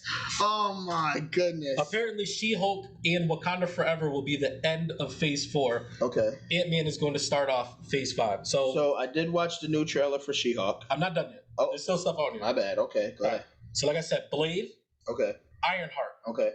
Agatha, Coven of Chaos, which is the bad guy from WandaVision. Oh, Catherine Hahn, the other witch. Yep. Okay. Yeah. She's getting her own show. Daredevil Born Again, which will be 18 episodes, which will bring back Charlie Cox, the Daredevil from the Daredevil Netflix show. Will be getting his own Daredevil show. I never watched any of it, bro. You're missing out. That show is made for you, bro. Are you kidding me? Are you serious? Absolutely. Captain America. It's on Netflix, right? No, it's on Disney. They're all on Disney Plus now. Oh, got you. Captain America: New World Order. Okay. And then Thunderbolts will be the end of Phase 5. No, end of Phase 4, right? No, we're in Phase 4. Wakanda Forever is going to be the end of Phase 4.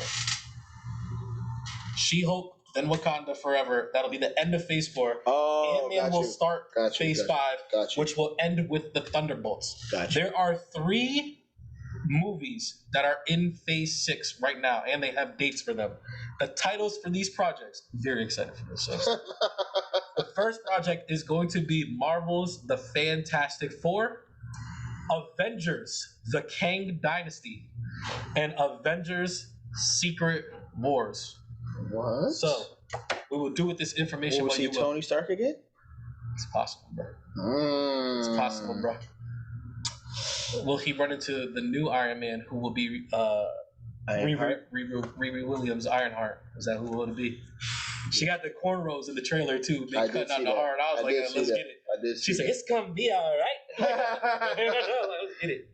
Angela Bassett is gonna make me cry in every segment that she's in this movie. By the way, Angela Bassett is iconic, legendary. Did you see Keke Palmer doing her impressions of Angela Bassett? No. I gotta send it to.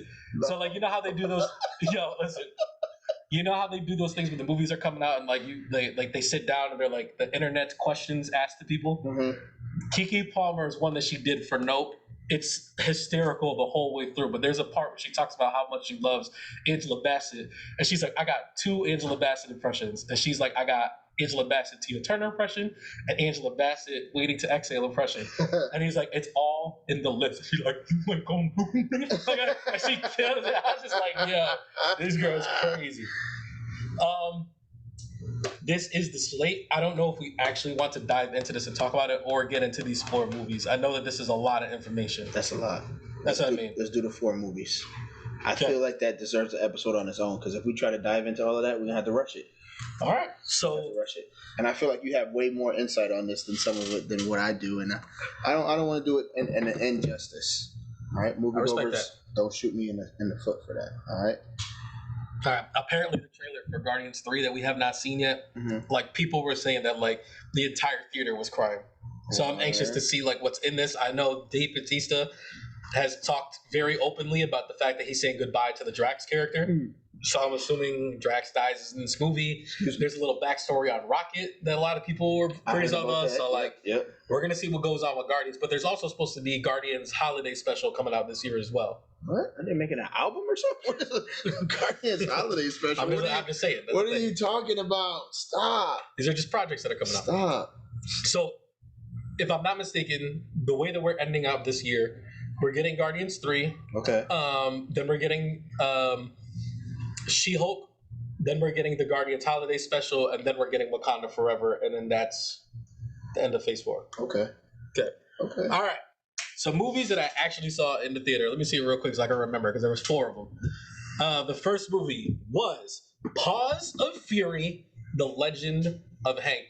So like, it's an animated movie. Okay. It was a kid's movie. Okay. And it is about this dog. So apparently, like, we live in like, so there are islands. And there's a dog island, there's a cat island. Dogs aren't allowed on the cat island, cats aren't allowed on the dog island, whatever. This time period that they're in is like the time period of like samurais and things like that. So this dog, for some reason, named Hank, leaves Dog Island, goes to Cat Island, is immediately captured and brought towards the Shogun, and is getting ready to get sentenced to death. But like, there's a whole underlying plot. I'm not going to get into like that or whatever. But it's just like, at the end of the day, he lets the dog go free because he finds out the dog wants to be a samurai. This village needs a samurai, and he doesn't really care about the village, so he's just like, I'm going to give you guys this guy as a samurai. So Hank is training to be the samurai for this village. When he gets to this village, there was a previous samurai who left, but there's a guy who's already living in the house. Turns out that this guy was also a former samurai. He trains Hank into being an actual true samurai. And that guy's a cat. The cat, who is played by Samuel L. Jackson. And the dog Hank. The dog Hank. Tell me there's super appropriate ways for him to still drop F-bombs. He said, "What in the motherflower cockaspaniel's going on in this?" He literally says it at one time. Mel Brooks is in this movie. I'm pretty sure he directs it. If you're not familiar with Mel Brooks, he's a very famous director. Some of the movies that he did was like The Life of Brian, but I think more famously is Spaceballs. It's like he's the guy, and he plays like, I think his name's Yogurt instead of Yoda. But like, and he's actually in the movie. Is Kevin Hart in this? He is not. Oh, okay. You're thinking of The League of Pets that is coming out pretty soon. Gotcha. With The Rock. Gotcha. This movie was just very okay. It was like before Samuel L. Jackson shows up into this movie, I feel like the second that Samuel L. Jackson shows up, the movie becomes a different movie, because like it's really, really rough in the beginning. Like I was like, man, like I don't think that like this movie was made for me, and I was like, stuff like that. And then Samuel L. Jackson shows up, and then the movie starts to become like something else, and then like that's where it starts to gain like its heart and like all that stuff in it. And like at the end, I was like, that wasn't bad. I do feel like this was like, first of all, in the trailers and everything, I was like, how is this not Hong Kong Phooey? Like the whole time I was like, they're gonna reveal that this is Hong Kong Phooey, like somehow, some way. They never do. And the whole time I was like, this movie would have been better off if they would have just went down the Hong Kong Phooey route. But they don't. I feel like this movie is a kids movie that like, it was a Netflix kids show that they turned into a movie. And I feel like if it was a Netflix movie, it would do a lot better than however it's doing right now. But I do think like the movie is still like, it's just very mediocre. Like I saw Minions and I was like, Minions isn't bad. It's definitely not as good as a Minions movie. Gotcha. And stuff like that. It's definitely a tier below. I would be surprised if they made a second version of this movie, and it's like, it seems like just a very long episode of a TV show like your kids watch, and you just happen to be sitting there with them. Got you. So if I was to put this on the nasty scale, which is full price, matinee, $5 Tuesday, stream it, Redbox it, skip it, or not, I think I skipped one. It's a Redbox, stream it, skip it. I think it's a stream it. I think once it hits the, I'm sure it's going to be like on Netflix or something. It's like, that's a fine way to watch it. I feel like you don't need to go to the theaters to see this movie like at all. I think this might have been the first time you said that in a long time. I did see Jurassic Park and Morbius, and I was like, I think I literally said you could skip those movies. You're right. I think you said you don't have to see those at all. I was going to say, I'm pretty sure, I hope nobody sees them so they can stop making them. But that Liam Neeson memory movie was a rough one, too late to get through. Like, I'm just saying, like, I'm all set with I've seen a lot of wild movies this year. You're not taking any more of my time. Money. You're not taking no more of my money, that's for sure. I already paid for Netflix, so like, I'm not giving it straight to Liam Neeson. Speaking of Netflix, another movie that came out, and it is now streaming on Netflix. So it was out for 1 week in theaters, and then it streamed on Netflix. It started streaming on Friday. I'm watching it tonight. It's called The Gray Man. And it is a movie that stars Ryan Gosling. He's the one that was in the new Blade Runner, right? Yes. He's also from The Notebook, and you probably know him best as Sunshine from Remember the Titans. No, he wasn't Sunshine. Yes, he was the Sunshine. one who got his spot taken, wasn't it? He's Sunshine. He is Sunshine? He's Sunshine. He's not the one who was dancing like... I don't have to ask you any questions. But what do you think about this song? He shared a room with Blue. No, that's the big dude that shared the room with Blue. Rev. No, he shared a room with Rev. Yeah, you're right. Blue shared a room with the dancing dude, the one who lost his spot. It was like, he's just getting beat like he stole something. I think I know what you're talking about. Continue. All right, but Continue. No, regardless of the fact, What's Ryan his name? Gosling was also in Ryan Gosling. Right. Go ahead, continue. Okay. Continue. He's also in one of my favorite movies ever, Crazy Stupid Love. But we'll get into that at another time. Chris Evans was widely, I think everybody knows who Chris Evans is. He's Captain America. He's been in a ton of stuff like as well. So the way that this movie works is Ryan Gosling is like kind of like, I can't remember what country. I think they're American, but it's almost like their version of like the 007 program. So like everybody, like Billy Bob Thornton's in this movie. He recruits criminals to come work for him, to be kind of like secret agents and take out, as he says, take out other bad guys. On one of these missions, Ryan Gosling takes out, so like his name is Six. So like the way that these things work is like they lose their name, they lose their identity, and they just get assigned a number. So like there's 001, 0, stuff like that. He is 006. He winds up going on this mission to kill this one dude. As he's killing him, the dude reveals that he is 004. And then he's just like, if you think that like killing me means something, he's like, why do you think that they sent you to kill me? And then stuff like that. And like he winds up getting a piece of information. Because he gets this piece of information, they send out Chris Evans to go get Ryan Gosling's character. Other main Just character. so you know, I was right. Okay, I'm sorry. Yeah. So what was his name in Remember the Titans? He was the corner who was getting beat. Like I know he's a corner. I always thought Sunshine was a Alan corner. Bosley. Okay, so No, what? Sunshine was the quarterback.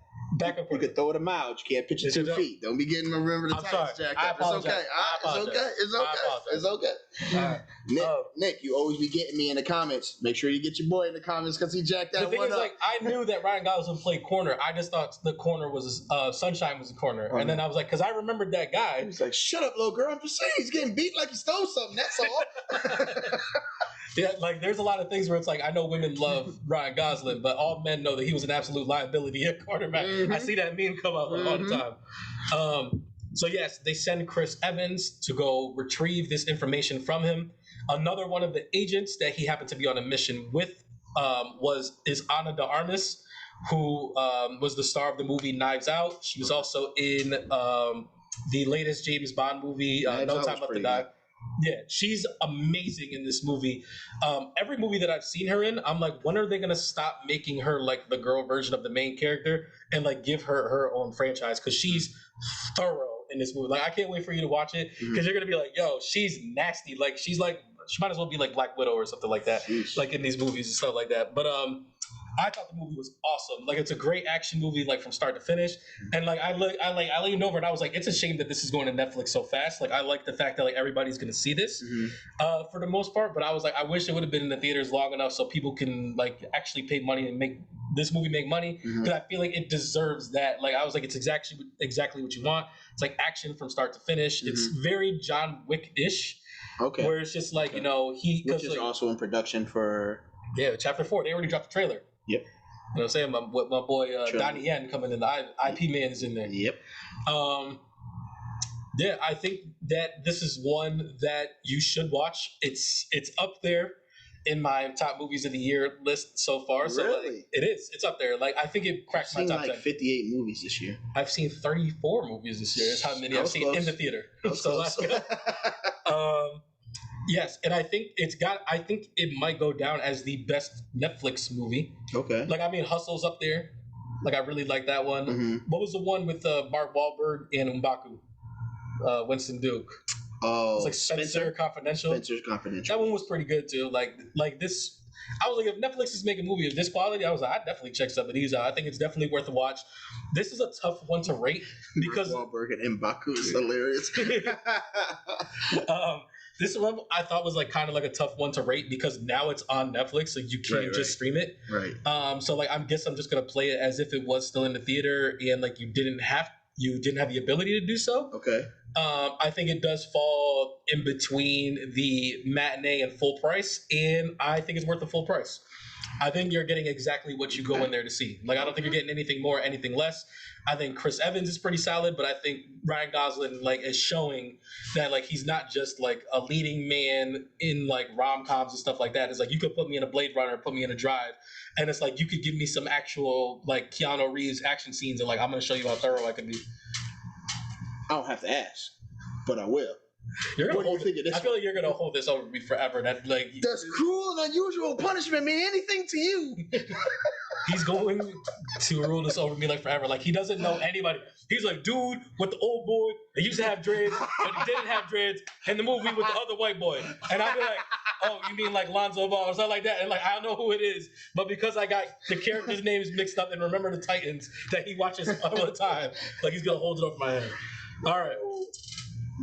The third movie that I watched was Get Petey my job. He's better at it. was Marcel the Shell with Shoes On. Oh my goodness.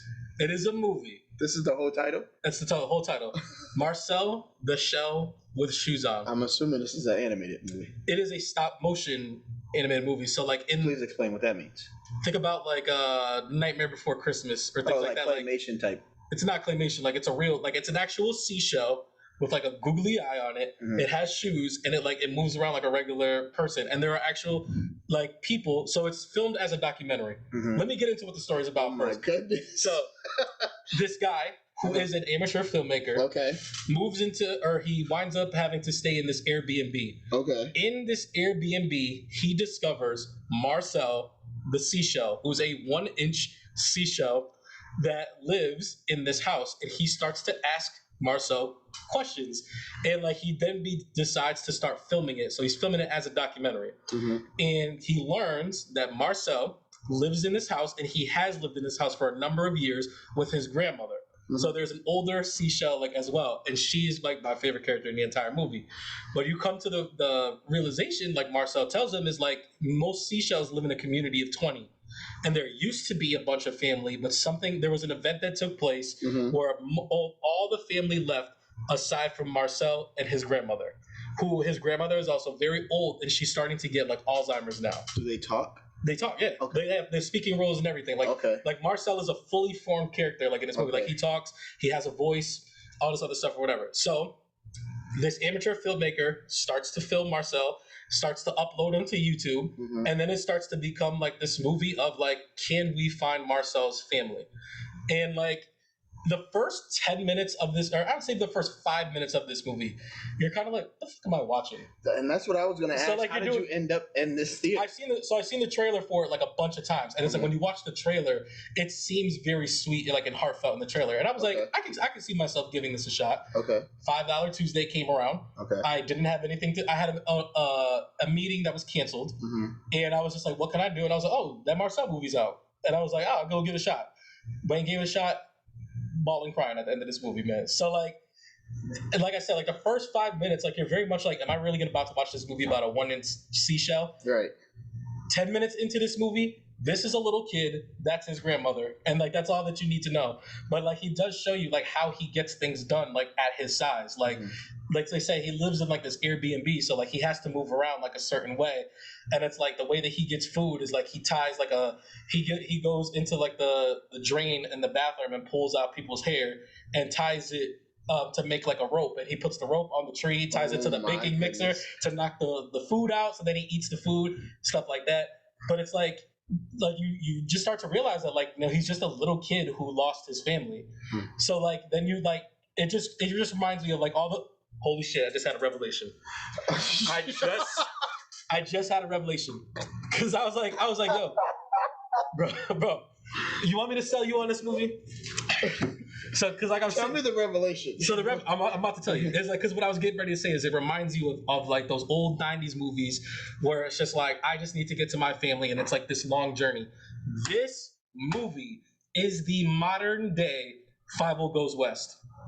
Wow. Yes, bro. 5-0 Goes West. Wow. He even has a song that he sings that's very much like, somewhere out there, and it's like he sings it like at one point, like you hear him just singing it, and then like, you know, like there's a scene where it's like, you know, something happens and he's like really sad, so the dude's like, hey, like, you know, cheer up, stuff like that, and he's like, hey, can you sing this song for me? And he's like, what song? And he's like, the song. He's like, I heard you singing it like before. And he's like, oh, it's just like the song like me and my family used to sing. And he's like, well, I'd like to hear it. Bro, dying as this shell is singing this song. At least 3 times. At least 3 times. Like he starts singing, and he's just like, you know, it's super funny too, because like he's a little kid, and it's like I wish I could remember the actress's name. Her name is Jenny Slate. She wrote directed, and she stars as Marcel in this movie. I don't know what you would know her from. What's the movie? The Secret Life of Pets. Yep. You know the poodle? Yep. She plays the poodle, and she plays like Marcel the Shell. Oh, okay. Yeah, and so that. Yeah. She was what did she? The sister in Parks and Rec. Park and Rec. She's the worst. Yes. Yes. Yes. And she the Yes. Don't be suspicious. Don't be suspicious. Yes. That's her. Yes. She plays Marcel the Shell. Bro. She's also in Everything Everywhere All at the Same Time. Yes, she is. Got you. Bro. Folded. As like she crushes it in this movie. The movie's only like an hour, 20 minutes, hour and a half long. Okay. And it's like it is a journey. I absolutely loved it. I also think it's a full pricer. Like I said, I paid matinee. I paid for the matinee, and I was just like, I would have gladly paid an extra $5 to go see it. I think that's the Might problem be that I too have. much of an emotional roller coaster. I'm like, with a little kid, I'm like, is this movie for little kids? And I don't think it is. I think it's for adults. But like, I think he can wrap his head around a lot of stuff that's going on. But it's like, I think you will be distracted answering questions for him instead of watching the movie. Does that make sense? I think he would fully understand it because he was a teenager when he was born. Okay, whatever that means. Yo, Marcel the Shell with shoes on. I think you should definitely go see it. I think it was a very emotional movie, and like now that I've made that connection, it is the modern day 5 Goes West, and it's just like it's such a sweet, heartwarming story about a little boy who loses his family, and like he doesn't even think about reconnecting with him. The other guy does, and it's like the movie is really like based upon like community, because like that's what he keeps saying is like normal seashell communities have like 20 or plus. He's like, it's only been me and my grandmother for the last however long it's been. And like they just build on so many things. Like they watch TV and like they have like favorite things. Like they watch 60 Minutes. They're just, it's like, it's weird to see, but it's like, it's just so cute. Like all the way through, you're just like, oh, like I feel like you're doing that a lot. You're like, oh, and then like when certain things happen, like he's a little kid, like he doesn't understand like that his grandmother's has like Alzheimer's or like she's not remembering stuff or whatever. But you are an adult and you're watching, you're like, oh man, like I see what's going on. It's like, oh, sometimes like she just gets tired, or sometimes like she does this or whatever. And it's like you're like, and that's the thing that happens with like a lot of these documentaries is like you're not allowed to intervene with the product. It's like all you can do is like watch. And it's like, like sometimes like he'll say something to him, he's like, hey, could you pass me that? And the guy would be like, no, like you have to get it like the way that you get it. And he's like, but it'd be so much easier if you did it. Right. And like he's like, yeah, but no, like type of deal. And it's just like, and he's just like, oh, fiddlesticks. Like, and it like doesn't. And like I'm like, I know how dumb the premise of this movie sounds. I'm like, he's got raisin written all over it, bro. Really? It's got raisin. Like you want to talk about like the heartwarming stuff, you're gonna be like. Like if you do a lot of this, you're gonna look over at your son and be like, have a whole new. Be pulling on the heartstrings sometimes. That's what I'm saying. So Marcel the Shell with shoes on, give it a shot. Okay. The last movie. Yes. We just came from the theater from watching it. Yes. It was Jordan Peele's latest installment in his horror series, the movie Nope. I don't think they should go in a horror series, but I get it. He's a horror director, and it's considered a horror movie. Yeah. This movie was cinematic genius.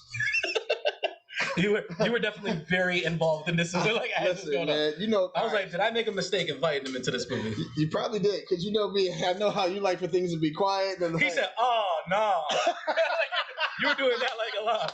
He said, "Oh shoot, get up out of there." I'm not. Listen, I think you audibly went, "Nope," like a couple times, and I didn't even do it on purpose. He's just like, "Nope." Like me and Kiki said at the same time, like, yes, we're on the same page. But yeah, like even down to the name of the movie, it just all makes perfect sense. Like, all right, so for those who don't know, it's shot like in some type of Western not foreign, but like it's in the Hollywood desert. The Hollywood desert, like there's some farmland. Old boy who he keeps giving jobs to, which is a great idea. Daniel Kaluuya. This is what I mean. It's like I didn't know Sunshine in this, but like I know actors that he did a great job. He did saying very little. Him and Kiki made the movie. Like Absolutely. They made the movie. Kiki Palmer, the second she shows up, is like stealing the scenes. They made the movie. Jordan Peele made a great casting decision, but I can see why he keeps picking Daniel Kaluuya to do stuff. Right. So which needs to be fair, he was not in Us. Oh yeah, definitely. You're right. He was only in Get Out. He was the star of Get Who Out. was in it though, right? Yeah. Yeah. So Daniel is Winston Duke. There you go. Daniel plays a character on which he's like raising horses on a farm with his dad. OJ. Yep, and his dad uses these horses like in cinematic features, and that's how they make their money. Dad passes away, and he takes over the farm, and his sister, that wasn't really too much included in the raising of the horses, which is Kiki, comes back, and they spend their time together through this situation of a UFO sighting. Is that saying it good without giving up the movie? Yeah, I think it was pretty. It's at least in the trailers. I think Right. people know that there's UFOs in it and stuff like that. You got your homie from The Walking Dead in here. Glenn, Stephen Yeun. There you go. For me, it's just so there's like so many different connections. All right, so like even down to the part to like. But I was gonna say we'll keep this part spoiler free, and we'll let them know where we're gonna start getting into full spoilers. Now. You're about to get into it right now. Yeah. So all right, hold on. Let me try to like. For those of you who do not want spoilers and you're getting ready to leave, Nope, I thought was awesome. Like I think it's in. I wouldn't even mind watching it again. Yeah, I think it goes into like my top 5 or 6 movies of the year. It is very tough to categorize it because it doesn't seem like a horror movie, or it doesn't play like most horror movies. Right. I think Jordan Peele, that's where like a lot of people are having a hard time figuring out where he belongs and stuff. Mm-hmm. Because like I think what he does better is he does like suspense or like things like that, because it is like this cat and mouse game of them trying to figure stuff out, and it has horror elements in it. Like it's a lot of very eerie stuff, a lot of weird like shots that take place. But I think this movie shot amazingly. Mm-hmm. Daniel Kaluuya's character was OJ. Mm-hmm. He's very, very like he's a man of few words. Mm-hmm. Like he communicates with a lot of He does like a lot of that, and it's like. But it says so much. I was about to say you understand so much of this man from like these little things that he says. In the beginning, it was starting to annoy me. Like I was just like, damn, I was like, you really can't speak a full sentence. But then like as it goes along, I'm like, nah, there's better than else. Like, money. Yeah, he's money. Killing. It makes perfect sense because Kiki, all she do is talk. She is the mother. Right. So it's like it was really dope. Would you say soft spoken is a word? Him? Yeah, because it's like he doesn't yell, but it's like he speaks very firmly. Yeah, I guess you can. Like you know what I mean? Like he's like, don't touch that. Don't go over there. Right. Nope. Mm-mm. Right. Can't do that. Like I say, like very measured. I guess is the way it's even keeled. Yeah. Yeah. So. And like Kiki is the motor mouth, like stuff like that. She's the younger sibling, so she's got the energy in there. Yeah. I love the movie completely, and like you know me, so well not know me, but you know Jordan Peele. Like you always feel like there's something in the movie that you should be noticing, and it just like it. I think this was just enjoyable without having to look for like you see how deep this movie is right now. It was just a very enjoyable movie that you put a lot of context in without having to use a lot of lines. Yeah. But it was entertaining. It was suspenseful. And it was like, there was a couple times where I was on the edge of my seat, like, what is about to happen? Like, oh, no, right now? Like, yo, get up out of there, fam. So, like, I tell you, like, there's a lot of things that, like, when it comes to movies and stuff like that, especially TV shows, like, the one thing that always gets me is, like, the writing. Yes. And it's, like, how things are written. Mm-hmm. And this reminds me a lot of the Mission Impossible, where it's, like, you at every point in time, you understand exactly what the characters understand. So like they don't have to beat you over the head with exposition. It's like you know what certain things mean. So that way when we get to like the final stuff and like power starts to go out, like you know what the stuff like that means. When certain things start to happen, you already know. So like they don't need to be like the power just went out. That means because like you're in there, and like that to me is like good writing. I used to hate that, like, because you know me, I like anything that's competitive and sporting. So I watched battle rap for a little bit of time, right? And I would hate when somebody would say something dope and they'd be like, oh, see how crazy that was? Then let the crowd react. It's like, I said, no, fam, I got it the first time. I got it the first time. You're actually ruining it. You know? So it's like, but yeah, I thought it was pretty dope. I'm gonna save you guys a lot of time. Full price. Oh yeah, it was a full price there, like easily. Oh, yeah. Like I don't regret wasting a single dollar on this movie. I think it's the second. I think it's the second best Jordan Peele movie. I think it goes Get Out and then Nope. I can go with that. I think Us suffered a lot from Get Out, like because I think like what you're talking about is like when people were looking for like what this means, right, and it's like granted there is a bit of like some meaning in Us, but like people were just like this isn't Get Out, so I didn't like this as much, right. But like Us was still very good, right. Like, you know, Sorry, I'm shaking the screen. I think the two things that stood out to me the most that I thought was really dope was like some of like the photography that can come from this movie. Cinematography, that's what you call it? Yes. So like there's one point where like Kiki's in the window and I'm like, man, that would be a dope poster. Okay. Or there's like a part where Otis is on the horse. Yeah, I was like, that's a fire photo. Fire. Like I could see that being on the wall. Like that is dope. Aside from that, like the main connection that I got from like the start of the movie. So the start of the movie that shows like the first ever filming of a horse in the film, and the black jockey, the Bohemian jockey that was riding that horse, and it's the first film ever recorded. Right, is a black man riding a horse. Right. So I don't know if you made a connection, but like, and I don't even know if this is what Jordan was going with it. I just happened to put two and two together and made an assumption, but it's just like they had the thin box and the way it panned out to looking at that picture of the jockey and the horse, and then when the alien finally like fully reveals. Hey! We didn't get to spoiler stuff yet. Okay, my bad. So like, how about? I thought you made that announcement. Like these are spoilers. No, like I think that we were getting ready to just do like things like, hey, this is what we liked. Okay, so what I was just, I won't ruin it. I just feel like when the alien finally. It's UFOs in the movie. When the alien reveals itself, like, because at some point in the movie it's going to reveal itself. It kind of looked like a connection to like its true heart. Kind of looked like a cinematic box of what that photo looked like of the guy riding the horse. Okay, that's what you're saying. Yeah, and it was pretty dope for me. You have a favorite character? I did not ruin it. Yes, it's OJ by far. By far. I mean, I love Kiki, but it's just like you said, the whole him. I think it's Daniel Kaluuya too. Like, I think he's my favorite character. Yeah, man. It's just like you said, like for him to give so much context to the movie without any words. His facial acting. Yes. Like there's a big part in the movie with like no spoilers given, where there's no words speaking or spoken. And he literally is just looking out, assessing, and then like you can read on his face where he's just like, "This is messed up. Yep. This is wild, but this is where I'm gonna be for the rest of rest of tonight." Listen, and stuff like that. Him and Kiki's moment. Oh, man, bro, I was hoping you didn't do the hand thing. I literally cried at that part.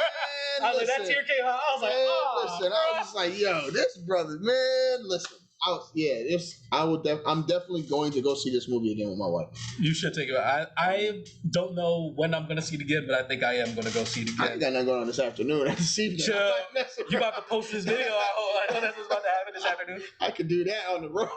So, for those who wanted the spoiler-free review, that was the spoiler-free review. We're not going to do anything after our movie takes on this, so we're going to literally, like, if you're all set with the Heavyweight Bros at this point in time, like, you're free to take off if you want to stick around for the spoiler talk about this movie. From here on out, spoilers are running. All right, my bad, because I thought you made that announcement already. Like I said, if not, we'll see you in episode 58 next time I know we're out.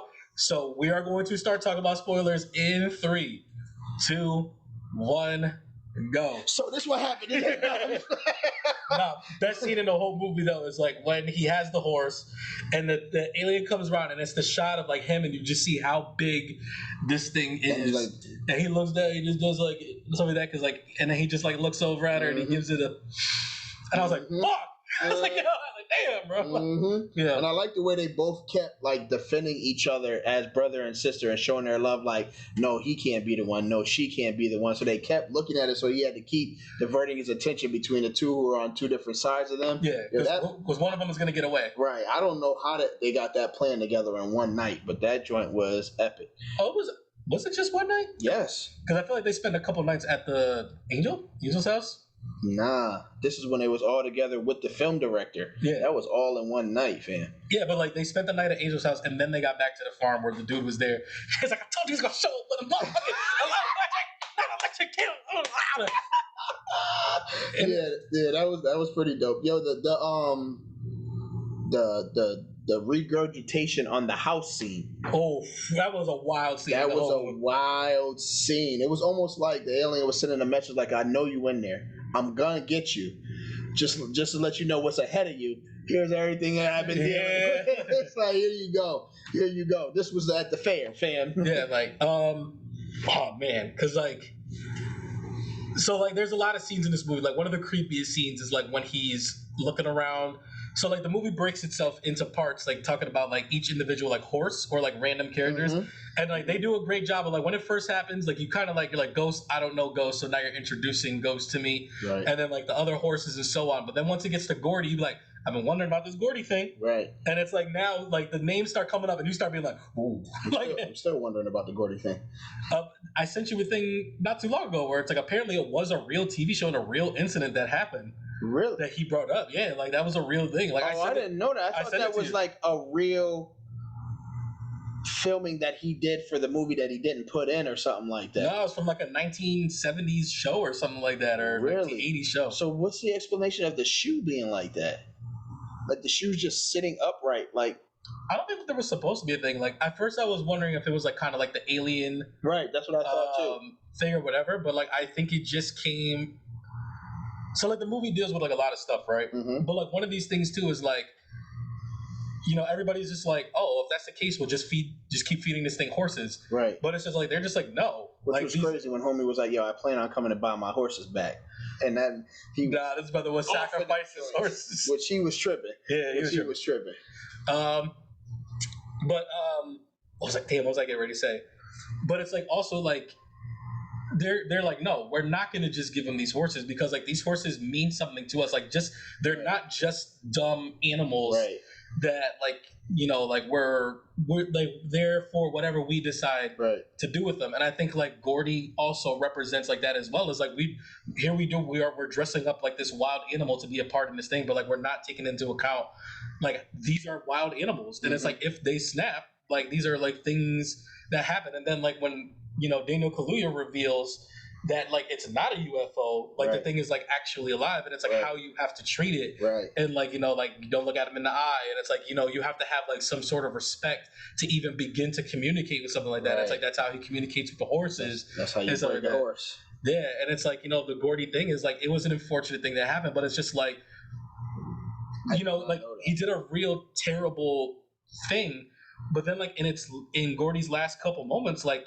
he reverted back to the Gordy that he knew, and he was trying to give him like, hey, like I recognize you. You show me respect. Like you do all these things for me, and it's just like we're still cool. Like I know you just saw me do some wild stuff over here. Like you know what I mean? But like I think like that's a big piece of that where it's just like don't get me wrong. We talked about like the difference between Us and Get Out, and it's like Jordan Peele had like a lot of underlying messages that he stuffed into Get Out. While I don't think he's chock-fulling them into his movies now, like there's still a lot of stuff in there. Yes. Like, you know what I mean? I think that there's also like a big piece of like, just like a racial thing of like them doing like the horses is like you guys are dumb hicks that know like only know how to do horses or whatever. Here you are, we're trying to film this very sophisticated movie, but like you're here with like this dumb animal, and it's just like, is it a dumb animal or like as are these things actually smart living creatures and we're smart for being able to communicate and treat these things like the way that they're supposed to be treated? Right, and and if you're asking me, he could also be taking a shot at the movie and TV industry because of the reviews that he got from Us given to Get Out. It's just like all you guys are looking to do is to be entertained 24 hours a day, every day of your life, rather than actually living your life. Because a lot of this movie is about people distracting themselves from their real life to be entertained by something else, from the commercial to the fair to them making the horses to be in movies to Kiki wanting to do all this extra stuff, motorcycles, all that extra stuff. Like everybody's trying to get away from life, and then something crazy like this happens. You're like, you know what? I think I'm kind of cool with just living life. You find out what's actually important, like what are things that are just distractions. Right. You got the movie guy who's just like, he's been so obsessed with getting the perfect shot and making movies that the one thing he enjoyed doing is not even enjoyable anymore. Like he told them at one point, like, hey, don't go chasing the impossible shot because it's like there's no coming back from that, and it's impossible. He didn't come back from it. Dang, just like that. So you know, it's just like it was a really dope movie. Like I said, I am definitely going to see it again. it's definitely a full pricer for me. I'm never gonna watch this on my phone until after I've seen it in the theater twice. Okay. The character of Angel. Did you like him? Did you enjoy him? Did you not enjoy him? Angel was dope. Angel was dope. I don't know about the 5 stars, Angel. I don't know about the weird cameo from old girl from Euphoria being in there. Like, right, like I don't know why you were there, but I liked Angel's character because of like, again, going through some hardship in life, and he's looking to find something to separate from the fact that his girl left him. So he immediately attaches himself to this and oversteps the boundaries of watching their cameras after Kiki clearly told him that I do not need you to do this, but he did it anyway. They're kind of lucky he did. They are definitely lucky that he did, but he was definitely just looking for something other than the life that he was living. Yeah. You know what I mean? But I like Angel's character. It was pretty dope. Because there's really only like 5 main characters in this movie, like unless you want to count Gordy. Because it's like you got Daniel Kaluuya as OJ, you got Kiki. Oh, why can't I remember her name? I can't either. Angel, the filmmaker, and then Steven Yeun. I wouldn't even call the filmmaker a main character. He was only in 2 of He was key. He was a key character. He's a key character, but he's not a main character. So if you're asking me, it's the brother and the sister and Glenn. Not Angel. Angel's pretty. He's in like 60% of the movie. You can give Angel, okay, 4 minutes. And then, like, I mean, if you want to count the UFO, is like it becomes a character of its own. I think we start to understand. They did name it. They did name it. They named him Jean Jacket. So I guess so. So this was another thing too. Is like because he calls it Jean Jacket, and I was like, is Daniel Kaluuya alluding to the fact that his father did have some sort of agreement with this thing, and that's what happened to her favorite horse? Is that they sacrificed it to this thing? Wow. I was thinking about that as soon as he called it Jean Jacket, I was like, why are we calling this Jean Jacket? Because that was the name of her favorite horse. Wow. That's a good hypothesis right there. And maybe the whole dad dying was because he hadn't given him a horse in a while, so he was like, I'm gonna regurgitate the stuff on you. Yeah. To let you know that I'm mad about the way you're handling things. Man, that's a deep dark hole to go down. That is a deep one. Hey, I like it. Why do you think he eats horses and not like people for the most part? Like, because like there's a scene where like it does eat people, but like I was wondering if like horses were symbolic. That ties into your situation of maybe the dad was like not only to protect the family but protect everyone else in his town. I'm gonna give him the horses so he stays off the people. And once he was tired of realizing he wasn't getting no more horses, he was like, I'm just gonna take everybody. He was selling the horses to Steven Yeun's character. Mm-hmm. Do you think that they had an agreement to sell the horses so that like I'm gonna sell you these horses, you're gonna feed it to to Jean Jacket? Listen, and then we just kind of keep it moving. I mean, it makes sense because in the beginning of the movie, you heard what Otis said to Otis Jr. He was like, we just gotta do this one last thing and then we'll be set and get away from all of this. Yeah. So it's like, man, listen, Jordan, call us, man. We'll be your guest. We'll be your guest, man. I listen, man. Did you have anything else you wanted to say about the movie? Other than it's excellent, I think I said that already. I was gonna say, like, I feel like we've kind of touched on like a lot of the stuff. The movie's great. Yep. I thoroughly enjoyed it. I'm sure I can't wait to see like what the ending of the year list looks like, because like I want to know like how high this is gonna be. Listen, is it above R? That's my question. Yes. Okay. R is fire though. But it is above R. Well, if you don't have anything else, I don't have anything else. So I mean, we could kind of stop this right here. Okay. For those of you who did stick around for the spoiler review, leave some comments or leave your thoughts in the comments section. Please try to put a spoiler warning on there so people who have not seen this movie, they can see that, and that way they don't read things that they're not supposed to read. Like, don't be dicks in the comment, for the most part. Right. I know today's Sunday, so I don't know if we're gonna get back to Don't be Alan Bosley and not cover anything. I don't know if we're good. Who's Alan Bosley? He's the corner from Remember the Titans. We'll see y'all for episode 58, man. Whatever we see y'all, man.